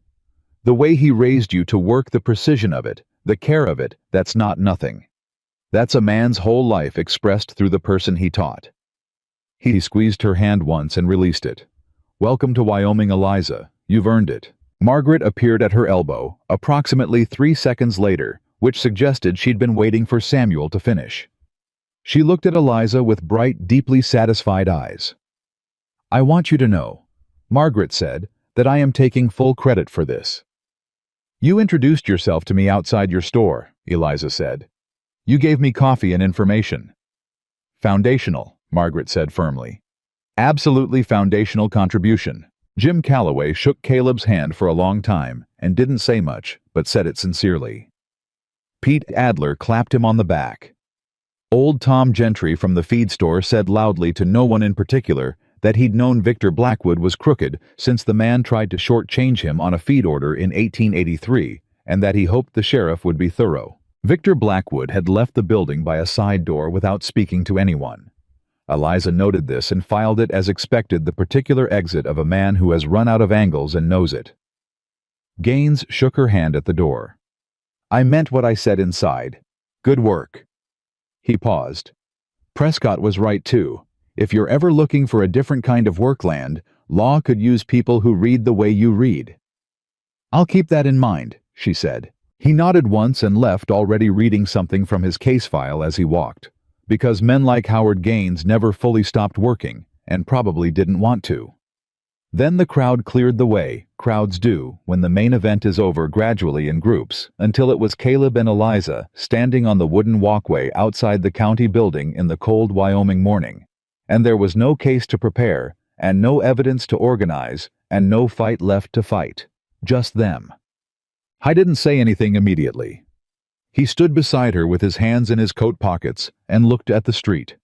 The ordinary busy street of Dust Creek, going about its ordinary business, horses and wagons, and people calling to each other, none of whom knew or particularly cared that 2 months of work had just resolved itself in a courtroom down the road. "You said after," he said finally. "I did," she said. He turned to look at her. Full on, the way he'd learned to do, the way she'd pulled him toward without ever pushing, just by being someone it was worth looking at directly. "I want you to stay," he said. "Not as my bookkeeper, not as someone helping with the accounts. I want you to stay because I don't want to get on that wagon and drive back to the ranch and sit in that house, knowing you might decide you've done what you came to do, and there's no reason left." He paused. "There's a reason left. I'm the reason.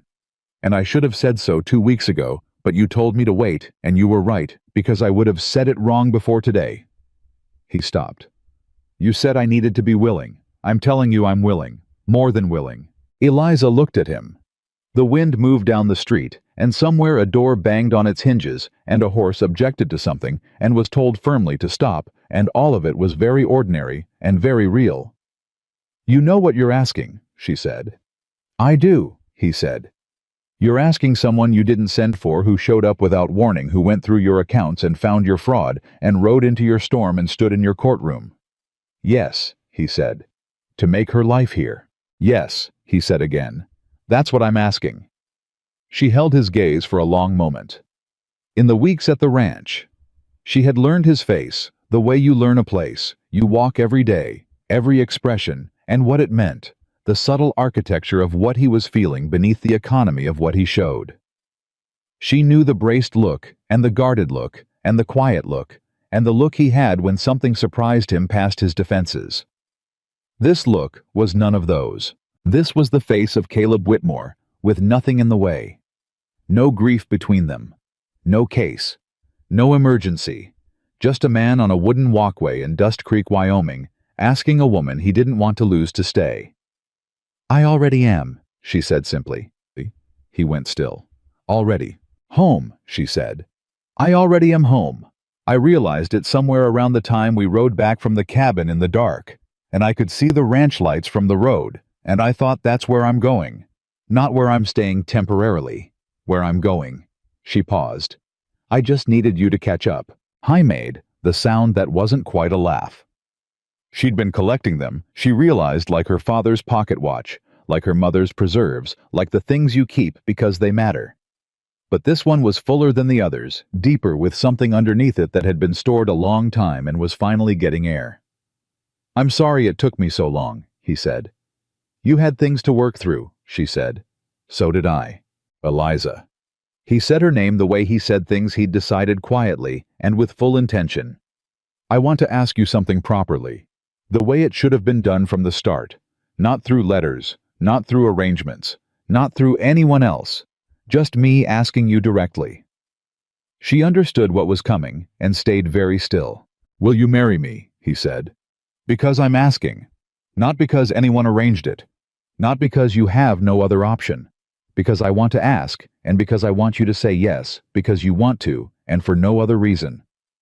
The street continued being itself around them. Ordinary and cold, and entirely indifferent to what was happening on the walkway. Yes, she said. Because I want to, and for no other reason. The weeks that followed were the kind of weeks that don't have a dramatic shape, but have a weight to them, a substance, the particular density of things becoming real. The sheriff's investigation of the boundary markers produced evidence sufficient to charge 2 men in Blackwood's employ with tampering. Blackwood himself was not charged. The connection, Gaines explained, was not direct enough to bring criminal charges. But the county record of the investigation was public, and public records in small territories have a way of following men. Victor Blackwood sold his Dust Creek holdings 6 weeks later and relocated to Denver, where presumably he found different angles to work. The Harlan brothers' invoicing fraud, once reported, resolved itself with similar efficiency. The Harlan brothers, faced with 14 months of documented discrepancy, and the county sheriff's involvement, repaid the overcharged amounts without requiring a court order. It wasn't the full accounting of what had been stolen. Webb Larson had apparently spent most of it and had nothing to return, but it was something, and it closed the chapter cleanly. Billy the ranch hand, who'd been mismeasuring feed ratios, did in fact develop into a reliable worker. He improved. Eliza told Caleb specifically after she spent an afternoon going through the correct methodology with him at the barn office table, the same way she'd done it in a one-room schoolhouse in Virginia, patient, precise, repeating the logic until it stuck. Caleb watched this through the barn window and didn't say anything about it then, but that evening he told her she had a gift for it, and she said she knew, and he said that wasn't arrogance, and she said she knew that too. The north pasture fence was repaired properly before spring. Correct footings, correct posts by men who knew what they were doing, because Caleb now paid attention to whether the people working for him knew what they were doing and replaced the ones who didn't with ones who did. Samuel Whitmore came to supper 3 times a week. He sat at the table and told stories about the ranch's earlier years, and Eliza listened the way she always did, completely without planning her next words, while someone else was still speaking. Samuel noticed. Samuel had noticed everything from the beginning, which was why he'd told his son. A woman like this didn't come along often, though he'd said it in the indirect Whitmore way, by calling her stubborn at a dinner table, and watching his son's face go careful and pleased. Margaret was at the wedding. It was a small ceremony, which was what they both wanted, The judge who'd ruled in their favor. Samuel, Ruth Margaret, Jim Calloway, Pete Adler, and Billy, who wore his good shirt and stood in the back and looked like a young man watching something he intended to remember. Eliza wore a dress Ruth had helped her alter, and she carried nothing because she didn't need to carry anything. She had walked into Wyoming with a worn suitcase and $31 and the particular stubborn dignity of a woman who had decided she would not be diminished by circumstances that were not her fault. She had done all right. When the judge asked Caleb if he would take this woman, Caleb said yes in the flat, certain way. He said things he'd decided without theater, without ceremony, with the full weight of a man who means every word and doesn't need to use extra ones to prove it. When the judge asked Eliza, she said yes and looked at Caleb directly, the way she'd looked at him on the platform in the cold, asking for directions to his ranch. The way she'd looked at him when she told him his firewood was stacked wrong. The way she'd looked at him in the attorney's office in Cheyenne when he'd said we go home. She had always looked at him directly. She always would. Margaret cried, which she later denied. Ruth did not cry, but pressed her lips together in a way that was the same thing. Samuel Whitmore shook his son's hand for a long time and then turned to his daughter-in-law, the words settling over both of them naturally without ceremony, and said, "I want you to know that whatever I said in those letters was nothing. What you are is better than anything I wrote." "You gave him my address," she said. That was enough. He laughed. The full, surprised laugh she'd first heard in Caleb's front room, and she understood now hearing it again why it had stopped Caleb in the kitchen that first night. It was the sound of a house that had been very quiet for a long time, suddenly having sound in it again. Spring came to Dust Creek, the way it always comes to Wyoming, not gently, but decisively. The cold breaking in a week, and the land responding immediately. Grass pushing through the frost-hardened ground, with the determination of something that has been waiting a long time and knows how to wait. Eliza stood at the edge of the north pasture on the first genuinely warm morning of March and looked at it the way she'd wanted to since November, the way she'd told Caleb she wanted to on the walkway outside the courthouse. The land ran out ahead of her to the repaired fencing and beyond it to the eastern boundary. She'd walked in a snowstorm, markers now restored to their correct positions, permanently documented in the territorial record. She heard him come up behind her. She didn't turn around. He stood beside her in the way he did now, not maintaining careful distance, not calculating the appropriate space between them just there. Present, shoulder to shoulder. "You're thinking about the pasture," he said. "I'm thinking about spring," she said. "Same thing out here." "Yes," she said. "I'm learning that." He looked at the land. She looked at the land.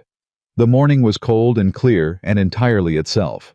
"Ruth told me Billy's been asking if you'd consider teaching him accounting," he said.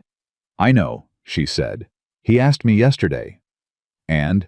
"I said yes," she said. "He's got a good mind. He just needs someone to point it in the right direction." Caleb was quiet for a moment. Then, "My mother wants to visit." Eliza looked at him sideways. "Your mother who arranged the correspondence without telling you." "The same." "I've been waiting to meet her," Eliza said. He looked at her. "Why?" "Because she wrote 17 letters to strangers all over the eastern states, trying to find the right person for you," she said. "And somehow in all those letters she landed on me. I want to know what she saw." Caleb looked back at the pasture. A long quiet fell between them, the comfortable kind, the kind that doesn't need anything added to it. "She said in one of her letters," he said slowly, "that she wasn't looking for someone who would need you. She was looking for someone who would deserve you." He paused. "I've been thinking about that lately. About whether I deserve you." "Caleb, I'm not being—" "I know you're not," she said. "But deserving isn't the right word." She turned to look at him. "The right word is choosing. You chose me. I chose you. We keep choosing each other every day. That's not about deserving." She held his gaze. "That's about showing up." He looked at her with the open, unguarded face that was no longer a rare thing, but an ordinary one. The face he wore inside the life they were building in the house that had sound in it again, with the land that was healing. The same way, the man who owned it was healing steadily and from the edges in. "I can do that," he said. "I know," she said. "You've been doing it since you opened the door." Years later, when people in Dust Creek told the story, and they did tell it the way good stories get told in small towns, passed from person to person, until the details get smoother and the shape of the thing gets clearer. They said it started with a woman on a train platform who didn't cry. They said she walked 4 miles in the cold to knock on a door that should have stayed closed, and a man who swore he would never love anyone opened it anyway. They said the ranch thrived, that the east pasture went back to full capacity by the following summer, that the woman who'd been called an outsider became the person the town went to when something needed reading or figuring or sorting into its correct and honest shape. They said the cowboy who'd been alone for 7 years smiled more. Not in a way that changed his face entirely. He was still Caleb Whitmore, still a man of few words, still someone who thought before he spoke and meant what he said when he spoke it. But something behind his eyes was different. The bracing was gone, the waiting for the next blow. He was just there in his life fully. They said on a quiet evening in early spring, Caleb Whitmore was seen standing at the edge of his north pasture with his wife beside him. Both of them looking at the land, not speaking, not needing to. Just present. Just home.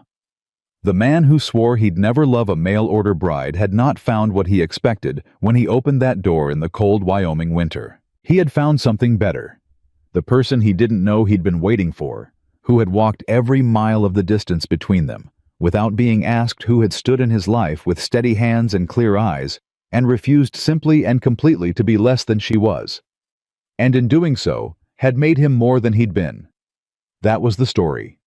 That was how it ended. Not with rescue, but with two people choosing each other freely, standing on solid ground they had fought for together, looking at the long, open country ahead. That was enough. That was everything.